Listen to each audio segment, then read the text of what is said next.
What's good, Twin?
Good morning to everybody that's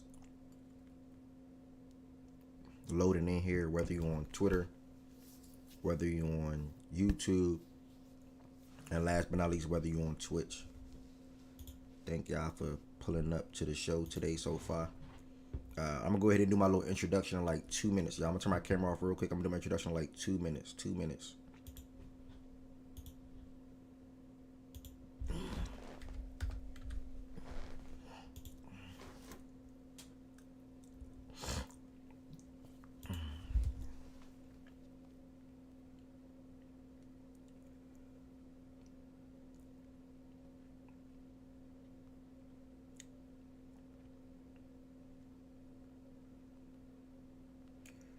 Damn, Mo.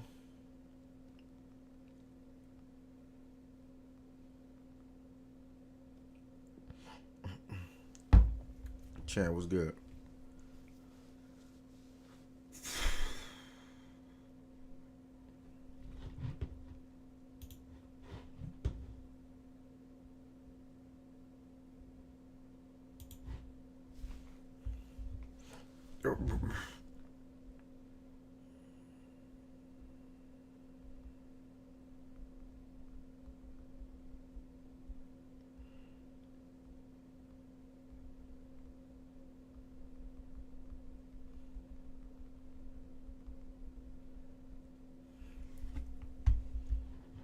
Yeah, I'm great.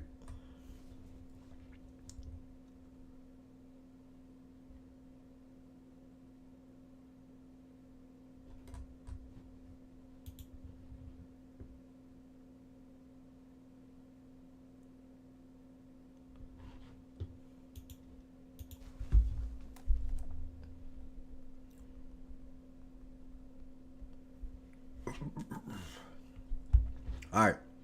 Good morning to every single body that's in here so far. Welcome back to another daily facts and stats show, Monday through Friday, 11 a.m. Eastern time until.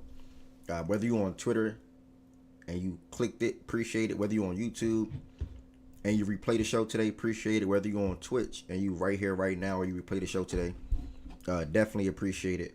I always tweet out in the morning time what we'll be talking about on the show today. So on the show, it's pretty simple today for the most part, just WNBA and NBA updates. And then immediately following that, we're going to get into our next division, which is the Battle of the NFC South that we'll be discussing today.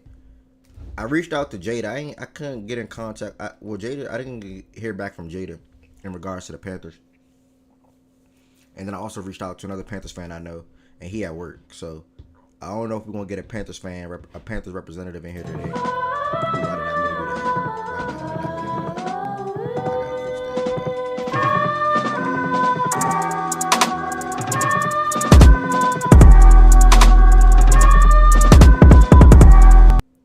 All right, that was on accident. I had to let that rock though. That was on accident. So yeah, maybe BJ, maybe Ari, whoever for the Saints. Maybe we can hear from Justin or Chan, as far as the Falcons, and then the Bucks. I know we probably gonna be hearing from Fredo today, and then that'll pretty much be the show. We're gonna be wrapping up. Talking about the WNBA games from last night, where I practically really only watched one of them. And then that'll be that. We'll look at some box scores, look at some standings, look at what's going on, and that'll be that. But good news for everybody. NFL training camp is underway. You know, I'm sitting here, I feel like I'm lagging, bro. NFL training camp is underway for all 32. So my Ravens don't take the field until 2:15 p.m. today. But other people teams live right now going through practice, figuring out QB1 competition battles and just competition battles all over. So that's pretty much everything that we'll be talking about today. As far as YouTube, if you are on YouTube, do not forget to take your shoes off at the door. What I mean by that is hitting the thumbs up button on this video. That helps the algorithm out for anybody that's surfing on YouTube to come across facts and stats, and one, be willing to chime in. Two, be willing to probably join the stage. And then three, be willing to just come back on a day-to-day basis like majority of you all do. That's been supporting and rocking with facts and stats over the last 3 years. There's something you also can do if you want to extend your support for the platform.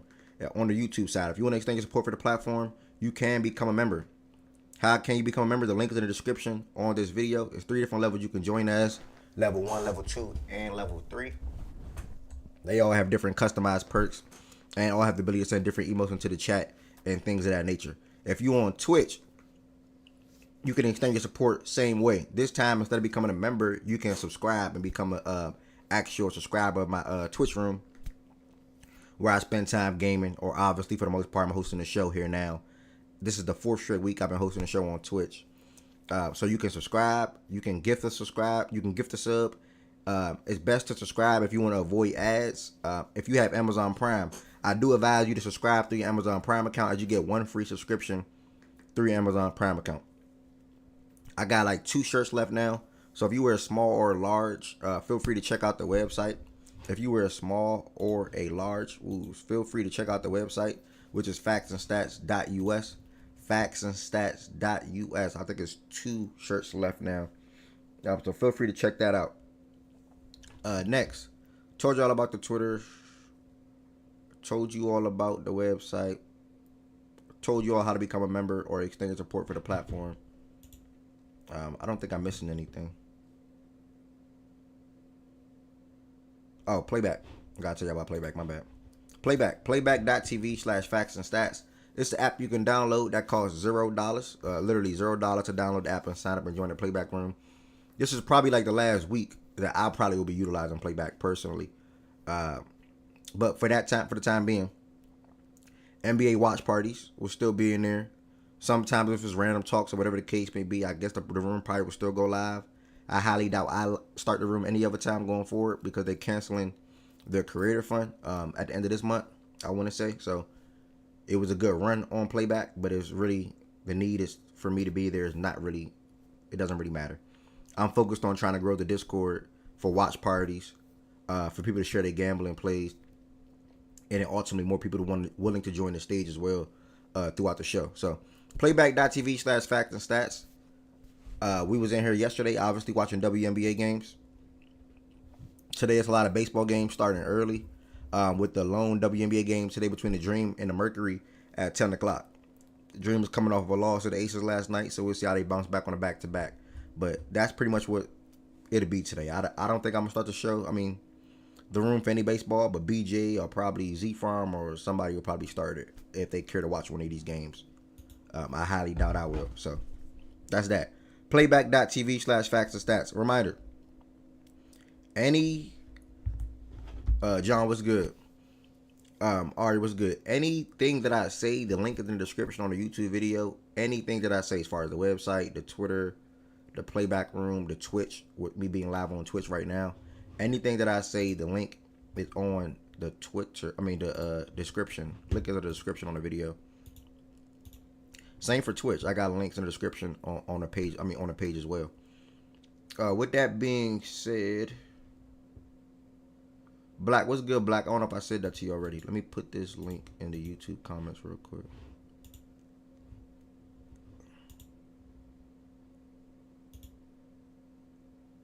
Yeah, you put this link in the YouTube comments real quick. Hold on 1 second, y'all.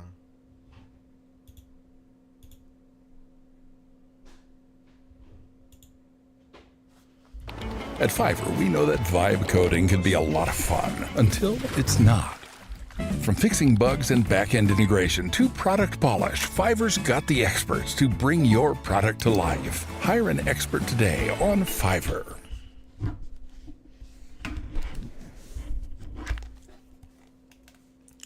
All right. Download the Kayak app to search and compare. Why is it doing that? Why is it only coming out through one ear? All right.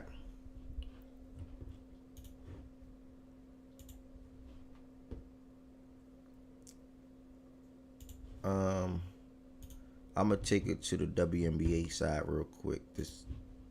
And I gotta go into the Discord myself. Nightbot didn't post it in the chat yet. When Nightbot does post it in the chat, I'm gonna put it in the chat myself. But if you're already in the Fact and Stats Discord, that is how you join the stage. If you gotta click the Daily Show voice channel, and then I'll edit that over time some more as well. But for the most part, everything's already set in stone to how you join and things of that nature. So if you want to join the Discord, no, I gotta fix that. I didn't edit that part because it's gonna link the game in Discord. So I should change that so it can link the show Discord. With me spending more of my time hosting the show on Twitch versus gaming on Twitch. So I'll fix that today actually.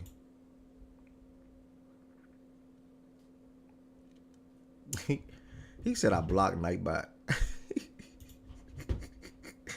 Let me fix that right now, actually. Hold on, let me just do it right now.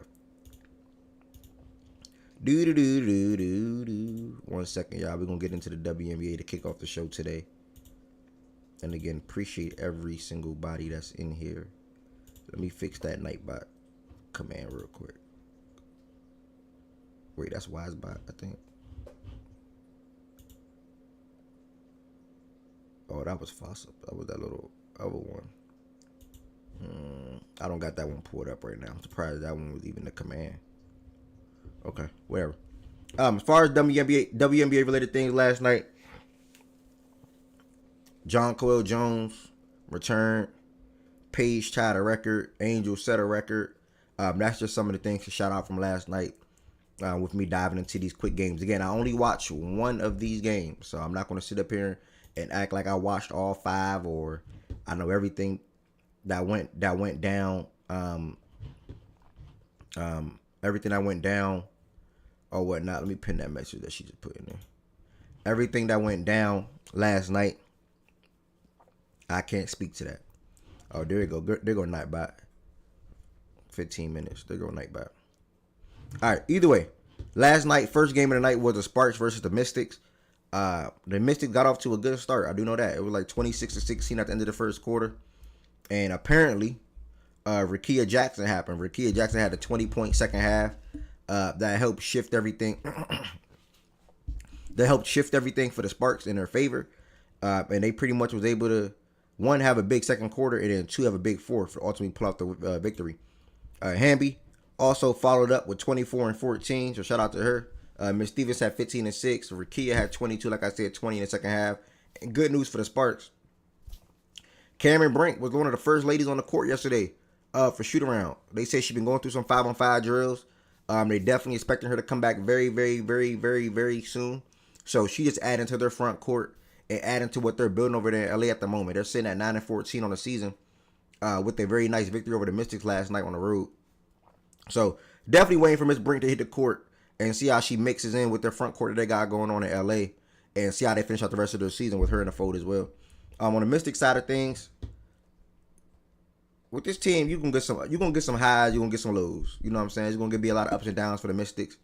We're not gonna win the fantasy league, Black. Don't worry about it. There's gonna be a lot of ups and downs with the Mystics. Citron only had 7 points and 6 assists last night.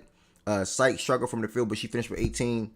And like I said, I can't really speak too much to the game, but Rickea had 20 points in the second half, and I'll probably just speak a lot of the things to that. BJ said they couldn't really get a stop, so that's pretty much what happened. Q Sims, what's good, bro? Let me look at Black Team real quick. Oh, where is he even at in the standings? You 4 and 4. This JT nigga be super active. I ain't gonna lie. This JT nigga be active.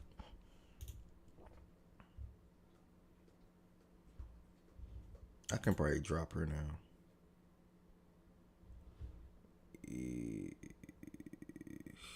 Yeah, I can probably drop her now. She ain't on nothing. She ain't on nothing no more, so I can probably drop her in a minute. I'm probably gonna drop her. Let me see. Rakia is beautiful. That she is. Shout out to Miss Jackson.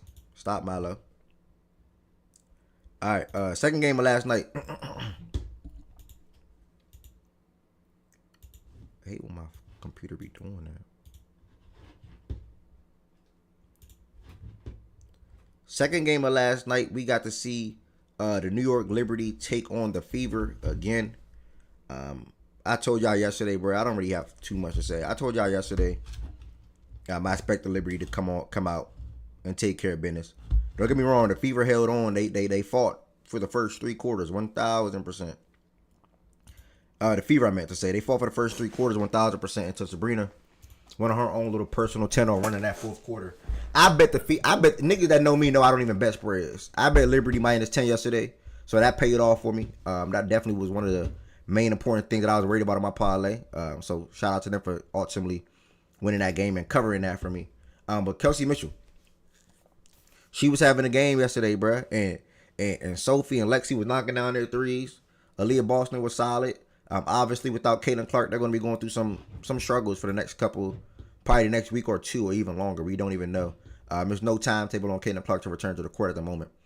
On the Liberty side of things, this is one of their best selves. This is probably one of their best team in the WNBA. When they're fully healthy with their entire starting 5 and everybody playing basketball, it's really hard for them to be messed with. Jonquil Jones returned last night. She was on a minutes restriction. She still finished with 18 points and 9 rebounds. Knocked down 3 out of her 7 threes. Her first field goal she made was actually a 3-pointer. Sabrina was struggling. Shout out to Drew, man. What's that? 5, 6 gifted? What's that? 5? Shout out to Drew for 5 gifted, man. Appreciate that.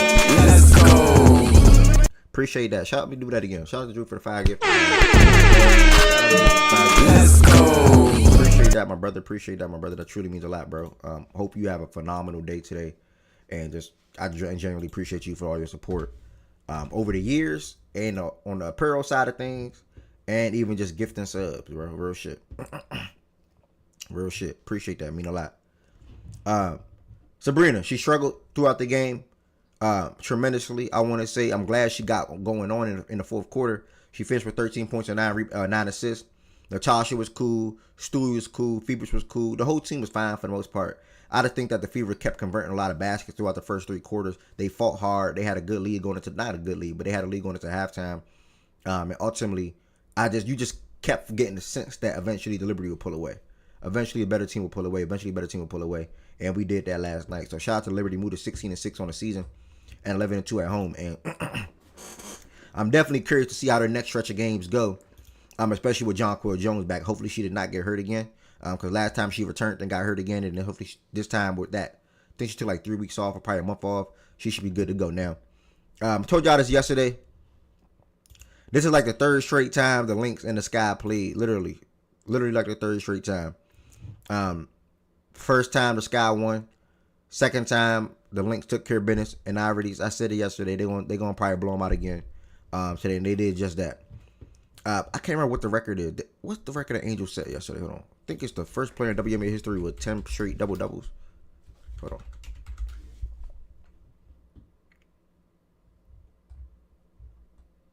Okay. Angel Reese drops her 10th straight double-double, becoming the only player in WNBA history with multiple streaks of 10-plus double-doubles. I think she did this in 55 games. Nah, she's not playing this year, Black. I think she did this in 55 games. That's major. Granted, they lost the game. They don't really have a good team, and we all know that. I think she probably even had a lot of turnovers yesterday, too. Yeah, she had 9 turnovers. So she's definitely having a turnover problem, 1,000%. But to impact the game the way she does on a night-to-night basis or a game-to-game basis is very impressive. The motor is always there. the effort is always there. The energy is always there. So shout out to Angel for that. Carmelo also had a double-double.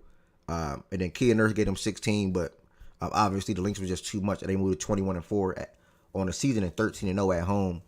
And they just had a balanced attack. They literally just had a balanced attack last night, with having all 5 of their starters scoring double figures. And pretty much, damn, that's an impressive victory for them. All 5 of their starters in double figures, and they got the win by 23 points. So shout out to the Lynx. Been looking like the best team in the WNBA right now. I'm not saying they are the best team, but they've been looking like that throughout this whole entire season. And they're taking care of business, especially at home, 13-0 at home. So shout out to the Lynx. Immediately following this, y'all be diving into everything. By the way. Who? You said what happened? Said the real know that they're 13-1. The real 13. You said the real know they 13-1. Yes, the game just didn't count because it was the last game of the cup. Oh, you talking about the cup game? I was confused. Next game of last night, we had the Aces versus the Dream, where the Aces got the win 87-72. I personally had a feeling in this one that the Aces was going to take care of business. The Aces now, I think they on a 3-game winning streak. I want to say it is. Let me check. Hold on. Bro, this line's opened up as an even line, bro. I was looking at that shit like, what the fuck? Yeah, I saw the. I think when I looked at it, it was 120 minus 120, and the Dream minus 102. And I was going to pair it with the Liberty money line and then just go ham on it. But I mixed it. I had the money line on 2 parlays, or one of the 2, the one that cashed yesterday. But the Mystics sold my other parlay, so it is what it is. The Who Sold Your Parlay coming back for NFL season, by the way, y'all. I know I haven't been doing it too much. Who Sold Your Parlay is definitely coming back for the NFL season. I was so used to doing Who Sold Your Parlay and Player of the Days because the way the StreamYard is set up, you can just click the different tabs. Obviously, with OBS, without that, you got to manually remember or manually know the order of how you want to do things versus how easily it was set up on StreamYard. But yeah, I knew the Aces was going to get this victory yesterday. Asia's up in her game. She's playing at a phenomenal level. I think she's averaging 30 plus over the last 3 games.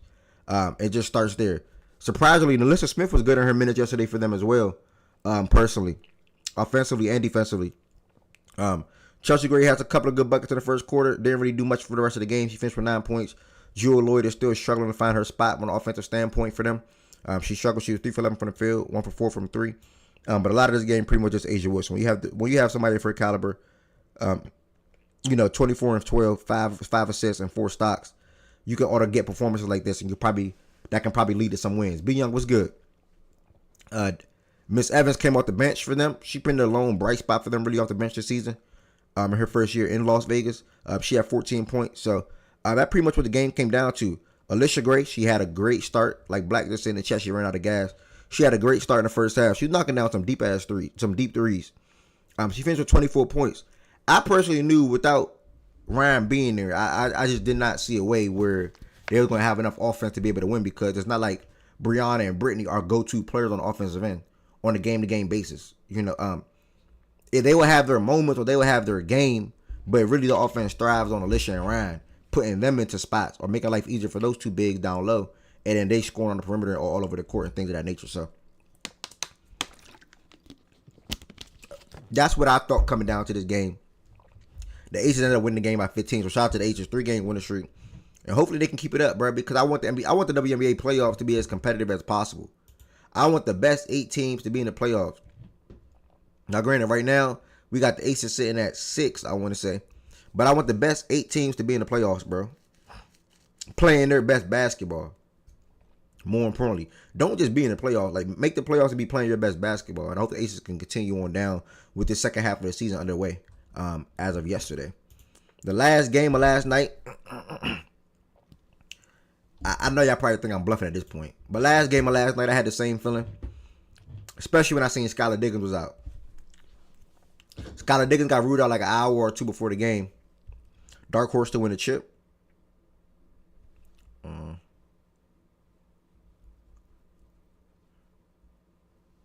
Are you saying the Aces? Are you asking me, are the Aces dark horse to win the chip? No. I'll be genuinely surprised if the Aces win the chip this year. I don't think they're a dark horse to win a chip. Personally.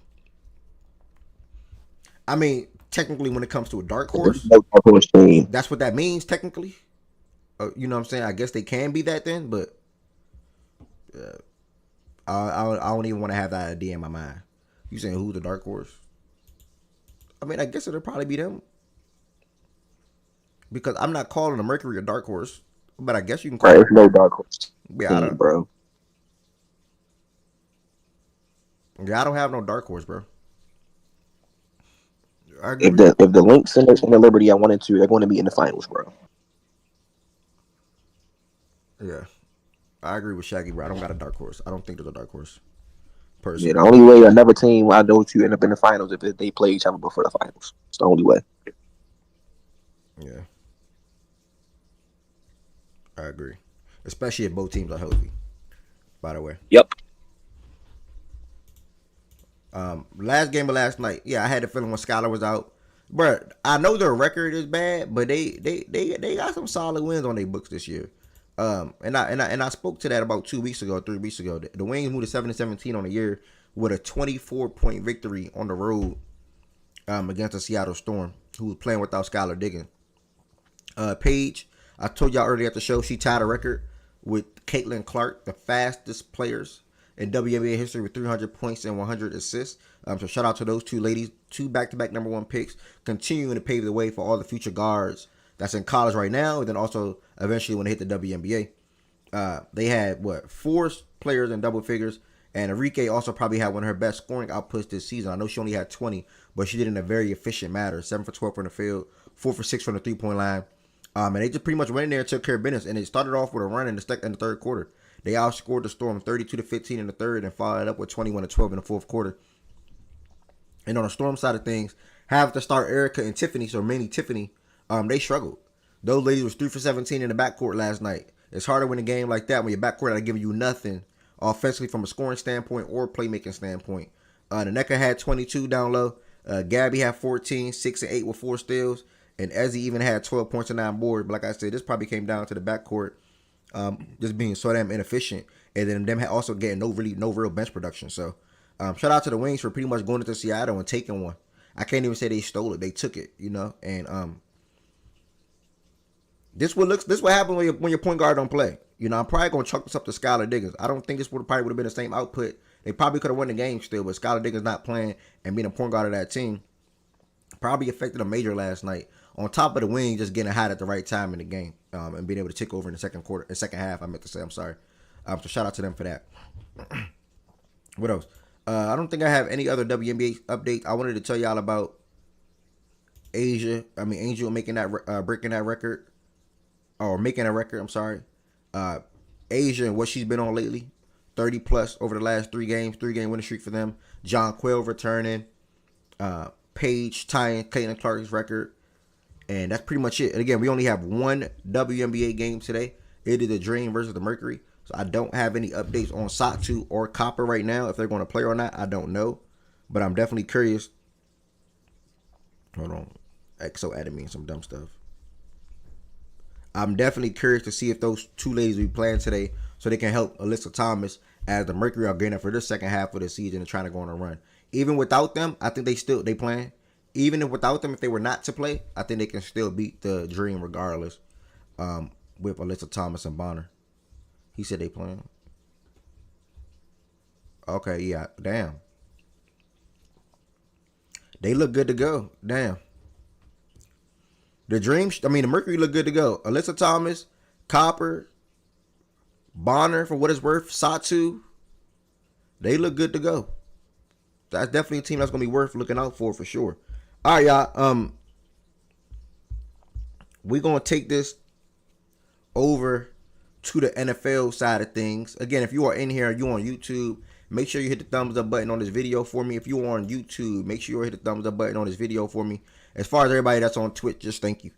You can share the latest tweet out with all your Twitter chats, your iPhone group chats, Instagram chats, whatever chat you in, and let them know what's going on with Side of Fact and Stats today. And let them know what we talk about today and where we at. We're on Twitch today, twitch.tv/Everett Jr., and we're about to get into the battle of the NFC South. I'm going to be completely honest. we got two, in my opinion, weak divisions coming up back to back. I think we started off pretty cool. Well, no, we started off good with the NFC West. We had a lot of interactions on Monday with the NFC West. Shout out to Miles, Goods, T, even Nay for pulling up. Yesterday, we went through the AFC East, and we had Fredo representing the Bills, Collective when it came to the Dolphins, Patriots, we had Lowe speaking out, Jets, we had Dame obviously speaking out. Today, we're going to be getting to the NFC South, and then tomorrow, the AFC South for whatever it's worth. So I'm going to reach out to Spody, connect with Jaja, and or Black. Titans, I can't remember. And I can see if I can land a Colts fan to come in here. We had that one Titans fan ever in the community, bro. I think his name was like Rel or something. Yeah, on the space days. Yeah, he was the only one. I think Dame said that he would speak Titans this year. I think he said that.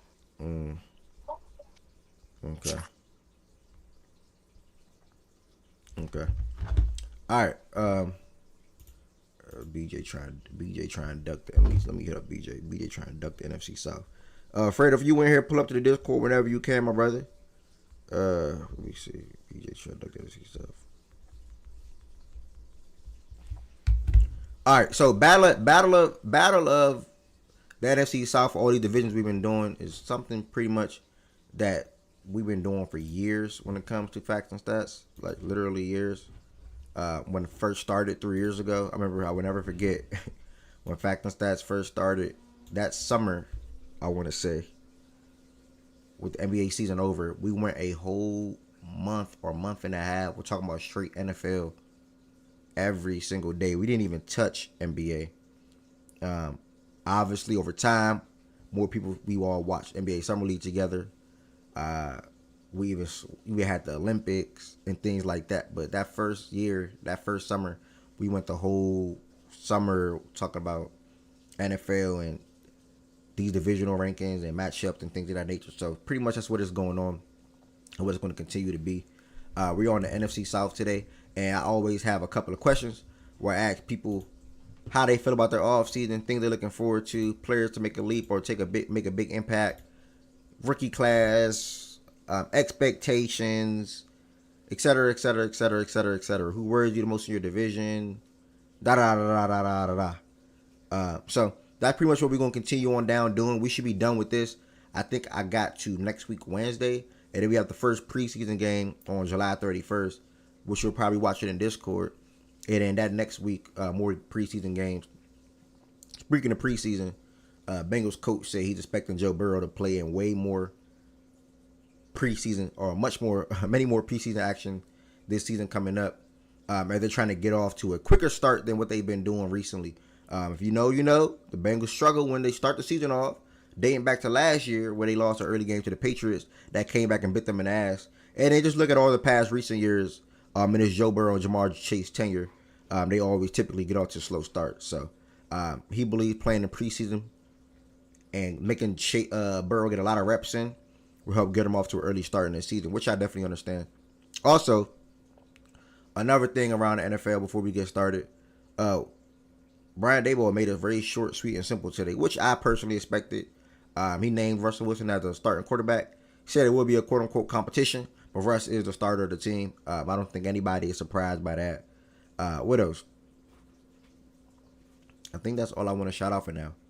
The Ravens take the field at 2:15 p.m. today, so obviously I can't wait to send tweets and see pictures and things of that nature of all the guys. Man, I'm super duper happy. And I'm just happy for everybody's team. And not even just my team. I hope everybody team inside of Facts and Stats, or just everybody team in general, have a healthy training camp.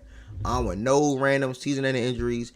I don't want to see no tweets of ex-player carted off the field on a non-contact injury. The non-contact part just always fry my brain. So I want none of that to happen to nobody's team this year. But most importantly, obviously, the Ravens. You know, if we are healthy, we have a very, very good chance today to do some this season to do some special things, and hopefully we have the ability to do that. So, let's get it, man. NFC South. What can I say about the NFC South? And we have Shit, uh, we have AJ Brown talking crazy though. you said AJ Brown caught something crazy. That he talking spicy right now on his little interview. What did Perpin say? Said he's stepping himself as the best receiver in the league this year.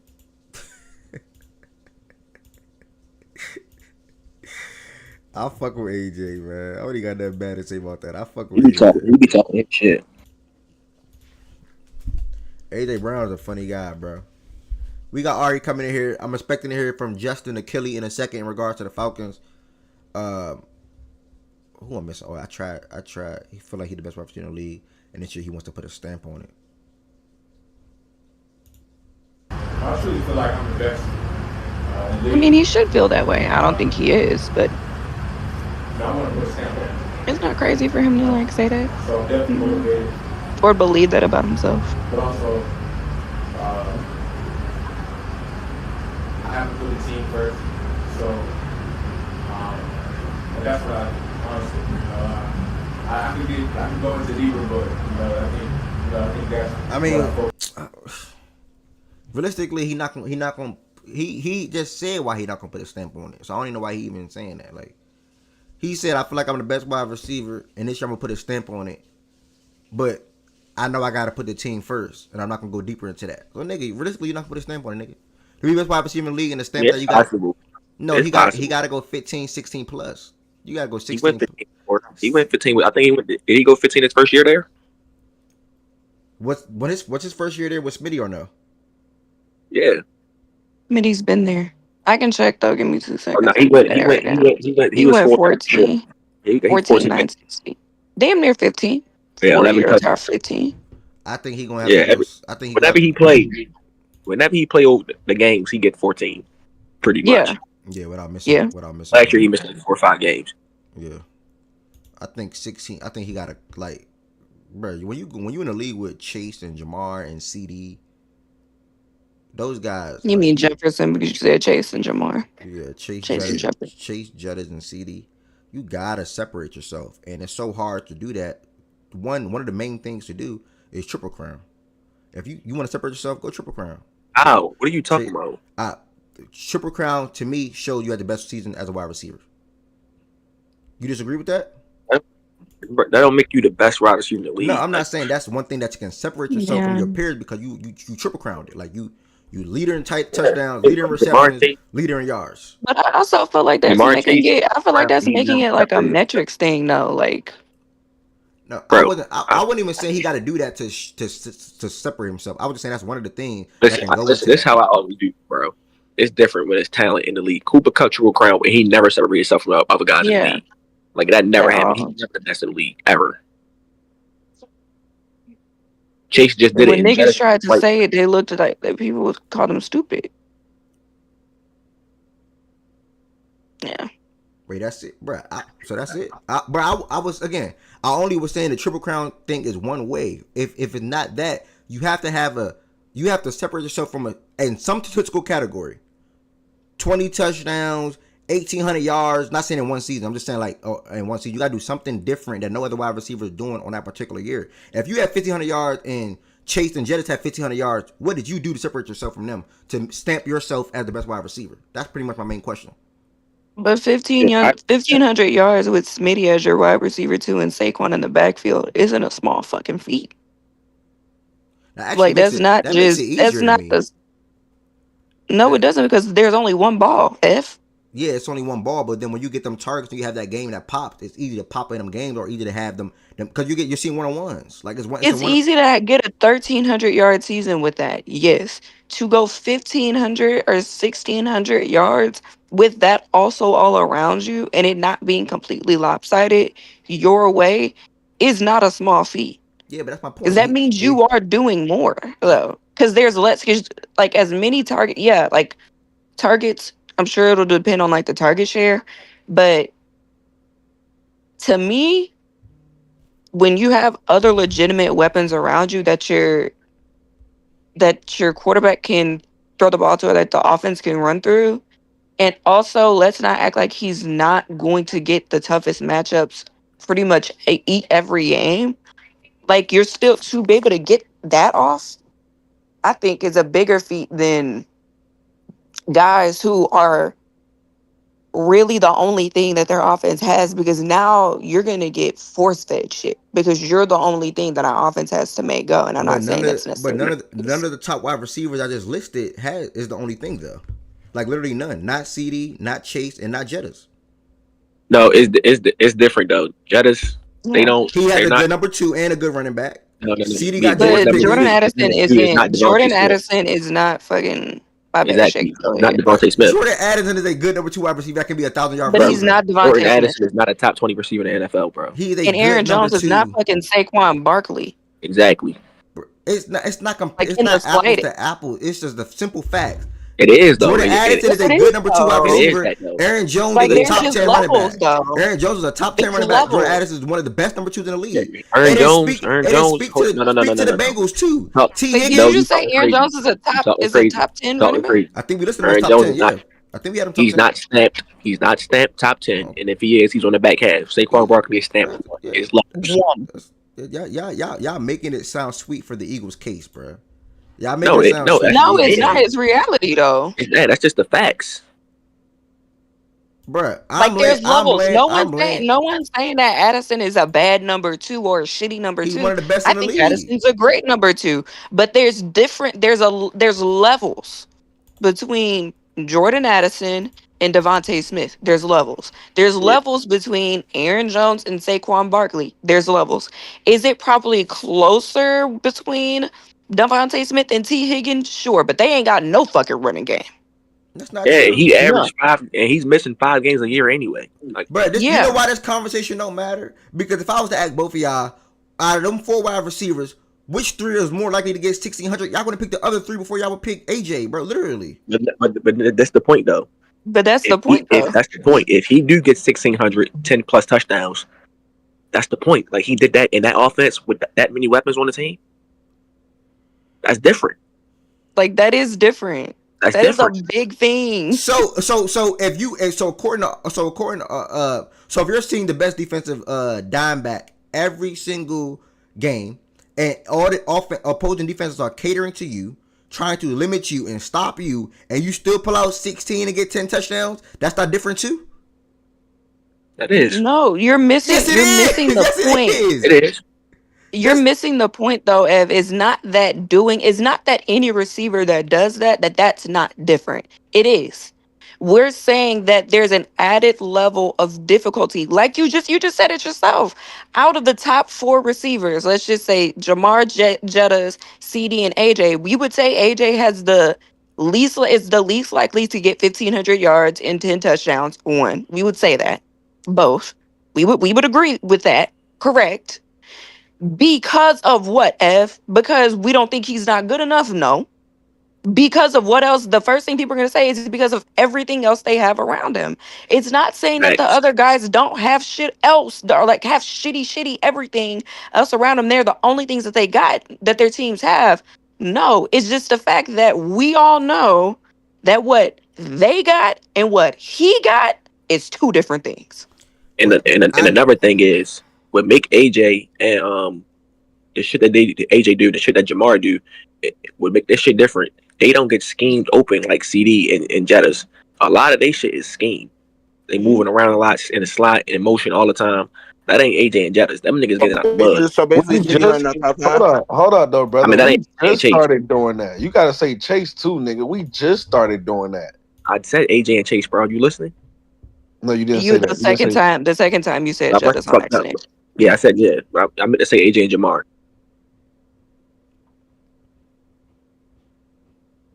He stopped talking. Yeah, he went on mute. No, I got what he was saying. Like he said something valid. I'm like, I heard he didn't say the first time I didn't hear Jamar. I'm like, nigga, we just started doing that. That was always our problem with Jamar, not trying to scheme him to get open and just relying on his fucking talent. Now this year, as you see, now he's in more motion. He's in more of the slot. He do play outside. Hell, we give his ass jet sweeps and shit now. Like now, that's why you starting to see the yards and catches and all that other shit going up, because now we are scheming him to be open. But that was always our fucking problem since drafting him. Just relying on explosive plays, deep shots, and hopefully he take a damn slant 60 yards. Like that was always what we was hoping to do. Now we're using them way more, and that's why you see all the production continue to go up. How you feel about what they've But been I can say saying? this. I can say the same thing with AJ too, though. How you feel about what they've been saying? I mean, for which point? I can't repeat everything word for word, but It's the overall point of me and Shaggy basically saying, Ed was basically saying that even though AJ said he's gonna try and stamp himself, and Ev, jump in if I'm misrepresenting your point. Ed basically said that AJ is saying that he's gonna stamp himself as the number one, like he feels like he's the best wide receiver in the league, and he's gonna stamp that this year. But also saying, but he also knows that that's gonna be hard for him to do because he has to think about the team essentially. Like it's not just about him getting off. Ev said like he's stamping himself, but you already know that's not going to happen because you just said you got to think about the team. Shag and I are both saying that like no, it's definitely possible. Ev said, well, he's going to need to get 1,600 yards and do something like stand out and lead in some sort of statistical category for wide receivers for that to happen. And then Shaggy and I are necessarily saying not necessarily. Like, I don't necessarily know if he needs to lead because AJ and everything that the Eagles have going on, right? AJ getting 1,500 yards and 10 touchdowns or something like that, and like amongst the rest of the weapons that the Eagles have is big in itself because they have Smitty, because they have Goddard, because they I just brought in Goddard, because they have like Saquon and shit that like it's Yeah, just I when you so think think can I about ask you a everything I think else, the question? like only hold it's up. big. I think the only difference that you could throw in there is the running back though. Everybody has weapons. Like Yeah, but like like aren't there? But there's levels though. Like I think it's closer between Smitty and T than it is Smitty and Addison. And Jettis doesn't have a like. I mean, he has Aaron Jones. Don't get me wrong, but there's a big ass gap between Aaron Jones which I and understand, Saquon. but you can't. Which I understand, but this is football. Weapons are weapons. Whether you got the No, best no, weapons no, or you got the no, they're not. No, they're mid. not. Yes, Weapons it are not is, It's bro. weapons. not We're not Everybody though. doing. has weapons. Weapons are You're not trying to weapons. compare We're not doing that. y'all are comparing the level of the players. Weapons are Oh, you weapons, have to do bro. that. Well, yeah, No, they're because not. No, that's you do impact not, though. Weapons are not weapons. bro. All weapons aren't made the same. We know that, The Ted.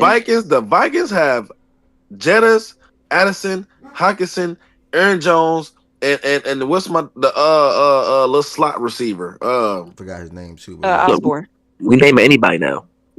Yeah, but Bro, like, He that's just their named weapon three other core. That's their weapons. Yeah, that's why their is he going? tree. but in And we're relation So sitting here nigga, to we telling you it's have levels. Jamar, Levels, gang. we have T, we have Mike, and we have Yoshi. That's our Nigga, and four. Chase Brown is a weapon. Like niggas is And Chase playing. Brown, yes, and Like Chase Yeah, but it's Brown. cool. All also right, like how much That's attention fine. are That's they gonna fine, bro. demand? Like, I'm yes, cool, okay, bro. like we I'm might as well cool, just say bro. that every quarterback has weapons to throw through then. Because every quarterback No, has we're at least three comparing the wide teams that receivers, y'all are every talking quarterback has yeah, about. a We're which not running just saying back, teams? every and team. everybody got a No, tight end. no, don't do that. Don't be that. We're not comparing every team. We're talking about the teams that we're talking about Yes. right here. These four But players, these but four like that's teams. essentially what we're doing though, Taz. Like to say that having Smitty, Saquon, and Dallas Goddard is the same thing as because CD's in this conversation too. Having and we got to go to. I guess we can go to this year. George Pickens, Ferguson, and whoever the hell else they're gonna roll out there as a running back is the same thing as what like they're not gonna command the same amount of attention from defenses. One, they're not. They're also not going to command the same amount of attention from offenses. Like they're not pulling away in terms of targets or attention or what or scheme or whatever the way that Smitty, Goddard, and Saquon are going to pull away from AJ, and that's not a bad thing for a That's not team. true. I don't That's agree with actually a that. great fucking thing. I don't agree I with don't think that. that. I think the only Okay. difference to my original point, though, all right, I think the only difference that you can say are the running backs. Saquon overall. That's the only difference that you can throw out there is Saquon's better than these 4 teams that we're talking about. Saquon is the best running back out of this whole bunch. But when you go into the outside weapons, what Eagles got AJ with Devontae. Vikings got Jettas with Addison. We got Jamar with T. What's the other team that we just referenced? CD and George The Kittle. Dallas. Cowboys. CD with Pickens. CD, and now Pickens. You like where's the difference? Like we can compare Pickens and Addison are not viewed. Pickens and Addison are not viewed as top 20 players, top 20 receivers at their position, bro. They're not viewed as that. Like, what are we doing? Who you Can I saying? ask what the topic is? Bro, Real quick. I'm sorry, I just got in. What about TJ Hawkinson, bro? He's AJ Brown. top 5 tight end. I gotta explain. TJ Hawkinson, him, he's tough. The AJ Brown clip. So that's still The AJ Brown clip goes to their core of weapons, gang. Like what are we doing? And we're talking about probability of that being. You trying to nitpick it. You trying to nitpick it to sway it in the Eagles' favor. We can say the same thing about all. No, we're not. Listen, we don't have bro. to nitpick anything. The thing is, I promise you, the Vikings stay healthy. Jonathan's getting his targets no matter what, man. 170 plus targets no matter what, man. I ain't trying to hear it. No matter I'm how. not arguing that. So where is that going? AJ's not getting that. That's the point where we're telling you, gang. He's not getting that. Regardless, they have Saquon Barkley. He's going to be the focal point no matter what. Yeah, let's look at when did Addison get drafted? 22. 20, yeah, 22. Don't that go And to then Addison? Thielen was Don't that go to Addison got drafted in 23. Addison was 23. 184. So 23. Addison was 23. Okay. Well, his first, because Jettis didn't play the full season, his rookie season, Addison's rookie season, but he still got 100 targets. But last season, which being their first, I guess you could say, full season together, Jettis still got 154 targets to. I'm trying to. Jordan, that's his first Don't name. that Jordan go to my Addison, point right? though? Yeah, Jordan Addison, yeah. Jordan Addison. Let me see how many targets Or he got. Shaggy and Ari, can I just ask y'all a direct question while she's looking up this stuff? If AJ, He got 99. If AJ does the 15 that y'all referenced and 10 touchdowns, I'm listening. is that more impressive than Chase doing 16 and 9 touchdowns? Yes. I mean, yeah. Wait. Because of everything that he has to, it's hard So to. y'all would say he had a better. Y'all would say he had a better season. Explain. Let me not say that it's hard to explain because it's not hard to explain. I would disagree with that person. Exactly. It is the fact told that you why, because of the offense he's in, the team he's on. Thank you. We told you why that would be more impressive. Like, what are we doing? Yeah, if you want to make the argument from an efficiency standpoint, because the targets would theoretically be lower in that aspect, I understand it, but I think that is more than balanced out by the surroundings being far better for AJ Brown in the run game aspect, just point blank period. In that. So D-Mac, do you feel like in order for AJ Brown to be the best wide receiver, to be stamped as the best wide receiver? I can't hear. Oh, you got to repeat it. I'm sorry. So do you think that in order for AJ to be the best wide receiver in the I almost said NBA, NFL, he has to stand out in one singular statistical category? That has to be a fact. That he has to, in whatever statistic you want to choose for wide receivers, I guess, outside of like the advanced analytics and shit. In terms of yardage, targets, well, not even targets, yardage and touchdowns, that he has to stand out in one of those. Look, he could have a season where he was tops as far as yards per route run or the traditional stats, etc.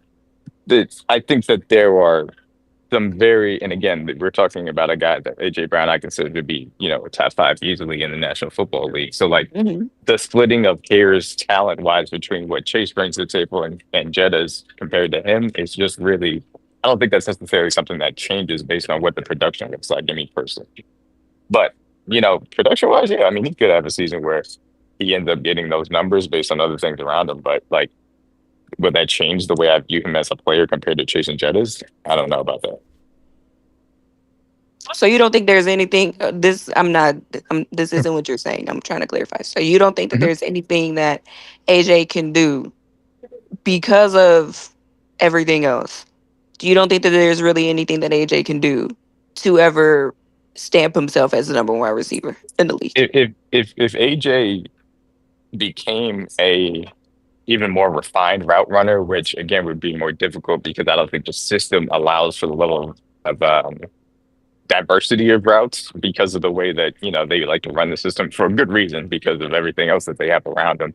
Um, to that it would be a Chase or Jetta's level, then yeah, we can have that conversation if he does that. But I'd have to see that to say that. Mm-hmm. Now, from a production standpoint, like you can, the reality situation is, and maybe this is just the way he sees it, like he can always stamp himself as the best wide receiver production wise, and then say, "Hey, I'm going to get paid like it, so I'm the best wide receiver." Like Mm-hmm. that doesn't necessarily change the opinions or maybe the tape or et cetera, et cetera. But for his purposes, I don't think it particularly matters if he's getting paid like the best wide receiver. I don't know where his motivation comes from that standpoint. But me personally, just observing it, it's about the areas, the very, very super fine points of the game that Jettis and Chase, in my opinion, kind of separate themselves a little bit compared to AJ Brown, even though I think AJ Brown is absolutely spectacular at the game They of football. playmakers, bro.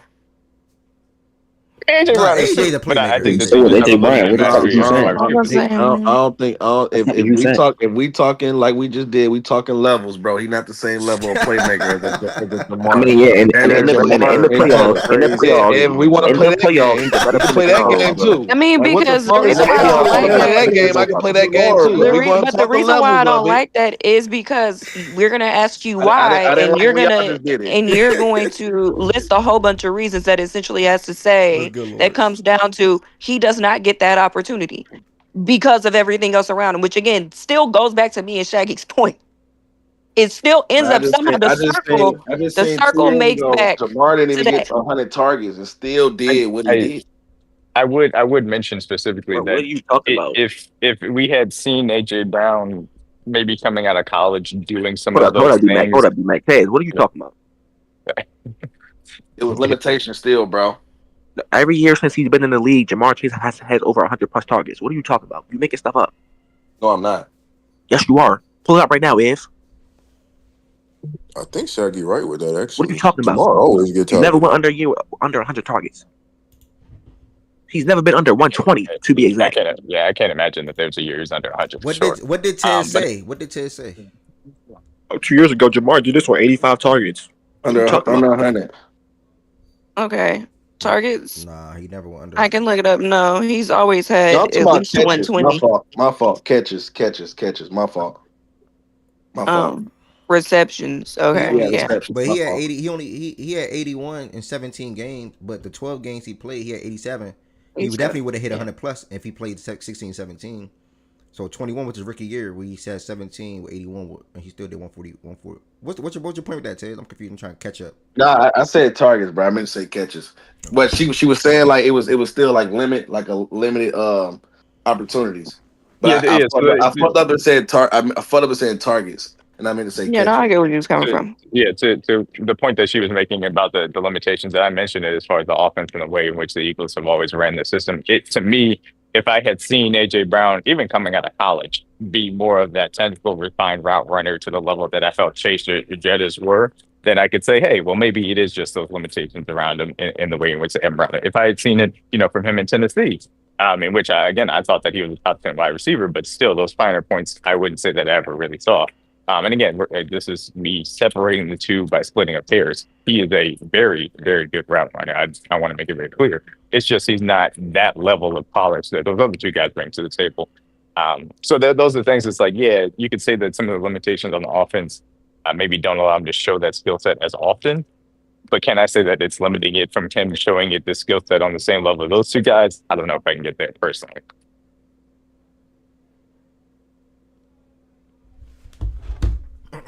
Okay. But I also want to clarify, at least my point. I think this is also Shaggy's point. We never said that he would. We just said that it's possible. That he would have to do certain things, that it was possible. Ev made it seem like it would never happen. Well, let me not say Yeah. never happen. That's a really big statement. Because That it couldn't happen. And we said no, it would. And he said it couldn't happen because he would have to lead in XYZ category. And we were like, not necessarily, because nothing that Tez or DMAC are saying has anything to necessarily do with a specific statistic, which was the original point that Yeah, Ev but made that I D-Mac wanted to push back against. D-Mac took it the Yeah, I don't think it got nothing to do with simple that. route. Like D-Mac took it to the simple route. I mean, it's clear as day AJ just would not be a better wide receiver than Chase or Jettis. But if he wants to make that statement, I can't that honestly, bro. You can't if even say that because, like, Yeah, to I Ari's don't know if point, you stand it I'm, like that. like to Ari's point, like, because I think it was 2 seasons ago, he had like what four straight games, like 120 yards receiving, and he only had like 5 or 6 catches. Like AJ's the type of receiver that he can cash in on those limited opportunities for a big gain. So like he 1,000%. Was he ever better than at the Jamar end of the Jettis to you? season, Was he ever better than Jamar Jettis to you? he's not, but he has an argument for it though. Like he like over the last 3 seasons, like looking at his statistics, he has comparable stats to those two in a system. Like, and I'm pretty sure Ari and Shaggy said it in a system where they don't pass as much as the other two do. So like he has an argument. I don't. It's not because I just don't agree with you saying like it's no like it's not Yeah. a real way for it to happen. So my original statement was at the end of this season, if he wants to make a statement like that, he has to do something to separate himself from in comparison to these other wide receivers. I've referenced hypothetically 20 touchdowns where Chase is at 17. Hypothetically 1,800, 1,700 yards, something like that. Right? I think I thought it was 16. Something in that ballpark. That's why I asked him the question 5 minutes ago. If AJ goes 15-10, but Chase goes 16-9, I cannot say AJ had a better year than him because he did 15-10 with a team that doesn't pass the ball as often as the Bengals. I'm not going to sit up and say, "Oh, AJ had a better year than Jamar Chase" because of that. So that's why I'm saying, like, I just don't think it's possible. That's what I'm speaking to. AJ Brown. And y'all saying it that way, nigga. Would it not be harder to do that in an offense where they know you fucking It's passing? exactly what I said to him, to that player specifically. The NFL, what are you talking about? Wouldn't it be harder to do that in an offense that doesn't pass the ball a lot? No, because of what you just stated. AJ Brown was Yes, it always known to make big What you're plays like dealing, that. it's But the AJ Brown can take a conversation slant. of AJ Brown can take a slant for 70 yards. That's what AJ Brown do. it's about what Tez and Fredo are saying is it easier to do it when there's abundance of opportunity and people know what you're doing, or is it easier to do it when there's not as much opportunity but people still are going to anticipate you doing it? Because let's not act like just because they don't throw the ball as much that AJ still does not get the coverage and the defensive attention as if it was an offense where they do it as much. Like that's why like it's always going to be easier to accomplish something when there's more opportunities for that thing to be done. Yeah, I'm not hearing the opportunity thing. Looking at these numbers, this man got 145 targets first year in Philly, 158 last season. The season that We're just talking passed. about right now. The season that just passed. The season that Where just okay, passed. so you're talking about the that just- season. yeah, You're talking about the season two that seasons the season that just passed. The season that just passed, he had 97 in 13 games. If he played 4 more games, he would have did around that same ballpark with 120, 130, somewhere in that ballpark. That's my point. He's still gonna do 120 plus. He's still gonna do 120 plus regardless. And if I look at Jettis, Yeah, 120 is not 145. 454. all these guys don't get the same targets regardless, though. Let me look at. 145. 147 and 154 is 7 off, Ev. That's big. That's a big difference. Shaggy, do from you agree? 20 to 30 Shaggy, do you additional. agree with Ari's statement? Well, no, you actually do agree with Ari's statement already. So cool. I'll just stop there. Everything she said for the most part, I pretty much agree with, bro. Yes, I'm not 15, disagreeing with nothing she if said. AJ Brown gets 1,500 yards and 10 touchdowns, and Chase gets 16-9, or whatever the case may be, you think he had a better year than Jamar Chase, correct? Yes, I said it earlier. AJ had a better year. Okay. All right, It's a valid argument. Like that's a valid argument. But like, yeah. Okay. All right. That's that combo. I think that Especially if he do it on less targets, yes. as far as being able to outpace him statistically. Yeah, more yards and more yards basically. You can just put it at the yards. Yeah, it's only. I mean, look. Again, this is just the way I not look even at more these. yards. I'm sorry, because in this scenario, he's not having more yards. But go ahead. I think that there is a real balance between, even though he does get slightly fewer, so put it in terms like slightly fewer opportunities, the infrastructure that is around him as far as the ability to work from the defensive advantage that starts with the Eagles run game as being the primary thing that teams come into a week, starting off to try and stop. And that only enhanced obviously with Saquon Barkley being there. Like that is a real advantage compared to Jettis and matters, Chase, who are this who are always the starting point for their defensive, whatever their game plan's being put in the week leading up to it. It starts with those two guys. And I think that does really matter and it's something that I talked about when talking about true number one wide receivers. Like when you step on the field, the defense has his eyes on you primarily because they know how dangerous a weapon you are. And they shade defenses specifically, designed to not get the ball in your hands. And those guys are so dominant that it doesn't matter for them. And again, AJ Brown is an awesome wide receiver. And I think even if he was on a team not like the Eagles, he would be able to perform at a dominant level despite that as the primary guy. But what they continue to prove, having that attention really does matter from that standpoint, in my opinion. And I think it balances out for the limited opportunities that AJ Brown sometimes misses out on. Exactly. And that's the biggest thing of them all, to be honest.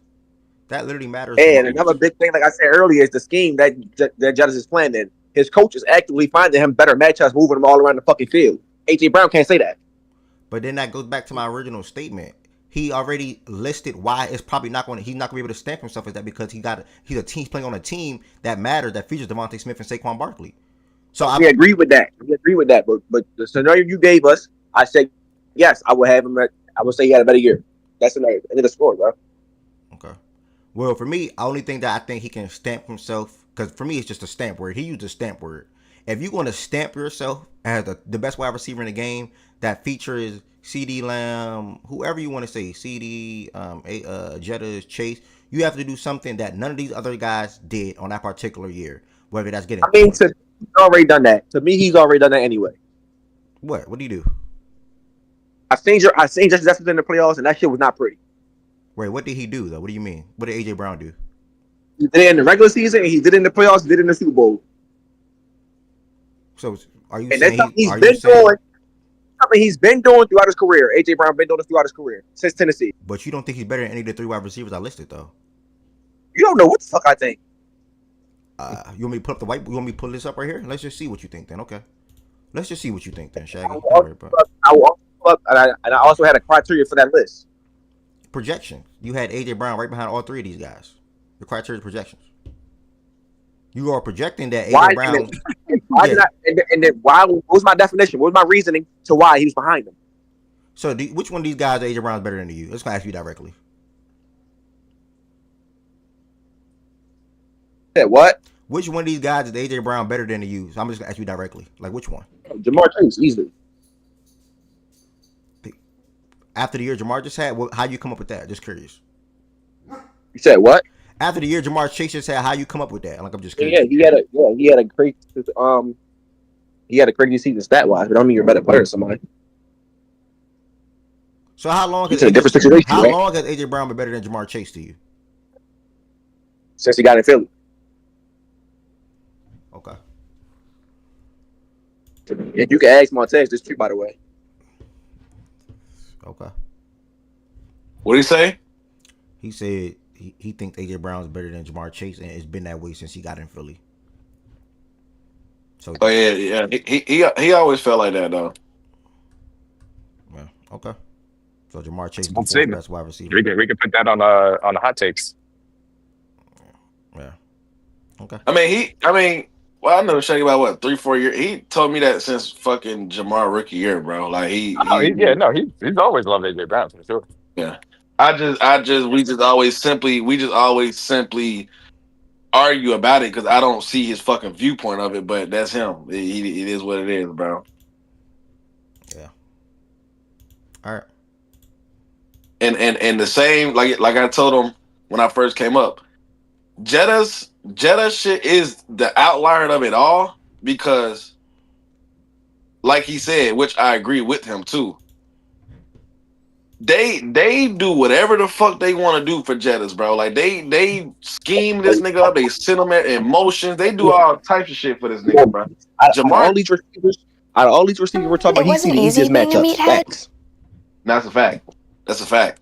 And like me and Shaggy talk even since last year is the only year that niggas seen Jamar Chase in so many different positions on the offense to get himself open, and we've been asking for that for years, bro. It's not a coincidence that he won the Triple Crown when he started getting used as such as well. I understand the and don't get me wrong, KOC has done a good job at being able to find those different things with Justin Jefferson. But you can see the matchups in which he is in difficult circumstances, locked up with elite corners, even with help over the top, and he still provides that dominant level from that aspect. Now, Chase, I've said this, for years, like Chase was in a more static stance, and now they've started to get him and use him accordingly last year. And again, that's not a surprise. We saw the production accordingly. AJ Brown, when he first came into the Tennessee offense, he was getting used in creative ways as well. I think that helped him out a little bit overall. Now he's a little bit more in a static stance, so they move him around occasionally. I think Kellen Moore did a good job of doing that last year. We'll see how much it happens this year as well. But I would say that there are now, you can't necessarily say like Justin Jefferson is getting significant matchup differences from a Jamar Chase based on the usage that Chase had last year. Now, you can say, hey, that makes Chase number one because he had a triple crown as a result of that. I'd say that there may be other things that matter as far as that conversation is concerned. But I think that the gap of the usage has certainly changed as far as that's concerned from years prior. All right. Good conversation starter. At the end of the day, AJ, you know why you're not going to be able to stamp yourself as that. Nigga, you playing with Saquon Barkley and Devontae Smith in a balanced offensive attack. That's actually a primary Russian offensive attack. So, like I said, he made the statement, but then he also made the point on why, to me, it's probably not going to happen this year or be too likely. But, even if he does play 17 games like Shaggy said, he's probably going to get 13, 14 regardless anyway. Just off of how good he is as a player, even to Fredo's point with him being able to take a short pass for a big game. Like he always do that. That man is a big physical wide receiver. It's not easy to get down, So that's what A.J. Brown been throughout his career from Tennessee on down to Philadelphia now. So congrats to the Eagles again for winning the Super Bowl last year. And we can go ahead and take it to the NFC South side of things now. Justin, I know you're probably busy with work. I don't know if you can hear me on that, but whenever you can, roll through. We know BJ not even going to try to give a chance to talk about his team. Like, he got up out of here so fast. J2K, I can't believe this. Wait, what did he just say on YouTube? Somebody knew. What did he say? AJ Brown's overrated. I disagree. I can't believe this nigga just said Brown better than Chase. Man, everybody think different.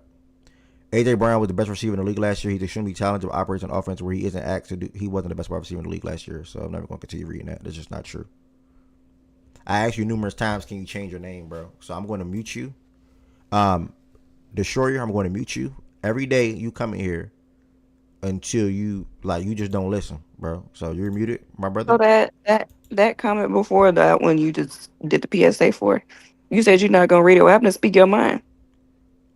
Are you trolling? You're not gonna read it because you feel like it's not true. Are you trolling or are you serious? I don't know what it sounded like. I read majority of the message and then I just stopped reading it. He said he feels like AJ Brown was the best wide receiver in the league last year. I just don't understand how he can come to that logic or thought process when he didn't even play a full season. He missed like 4 or 5 games. But if that's his belief, that's his belief. So it is what it is. Mm-hmm. He had like 2 more words after that message. AJ Brown's 2023 year and 2023 year is better than Chase's, by the way. Shaggy, you feel like AJ Brown's better than CD? No. So you think CD's the second best wide receiver in the league? No. So it's just what in front of him. What I don't you have the one. got. I don't have one. I think all these guys are in the same tier, bro. I've been saying this. Okay. Okay. Even with Tyreek when he was Tyreek. Okay. Because I know you love CD. That's why I was curious. Where you at. Yeah, I think Chase is better than Jettas. I've been telling Tez this. Like, Sure, you've been saying that for like 2 years now. You think Chase better than Jettas, but AJ better than Chase? Okay, so I guess they on. Okay, cool. All right.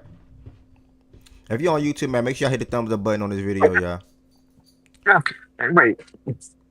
Yeah, that just messed my head up too because I gave him 3. So Shaggy, years into the AJ you think it's like tiers, and then like you pretty much can just order it however you want. Yeah, but I'm saying like he would have somebody at number 1, 2, or whatever if he thinks that a guy is stamped better than him, right? Even if they're in the same team, which I agree with. I personally have Chase and Jettas in the same tier, but I think Jettas is 1. That's where I'm at too. Any response, Shaggy? Any response? Okay. If you're on the YouTube side of things, y'all make sure I hit the thumbs up button on this video. As you can see, Fact and Stats. Well, I don't know if you can see, but Fact and Stats is a daily sports show Monday through Friday, 11 a.m. Eastern time.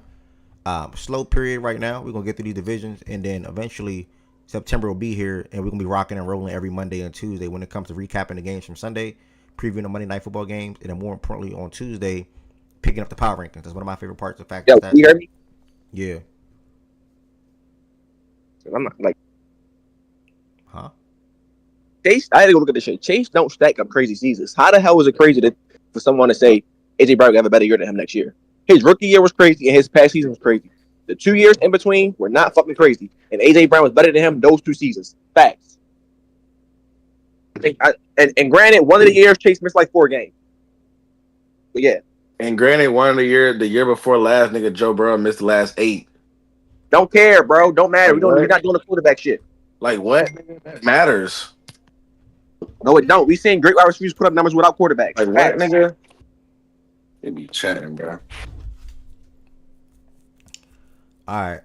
I don't think it's crazy to say that Brown could have a better statistical season. I would personally disagree if I was projecting, but I don't think that's the part that's crazy at all now.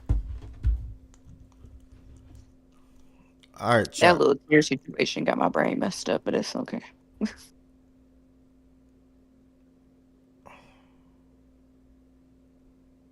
NFC South there. Wait, I know, but I'm thinking. So wait, Shaggy, do you think AJ better than Jettis? I mean, do I think AJ better than Jettis? Yeah. Nah, I'll probably Jettis.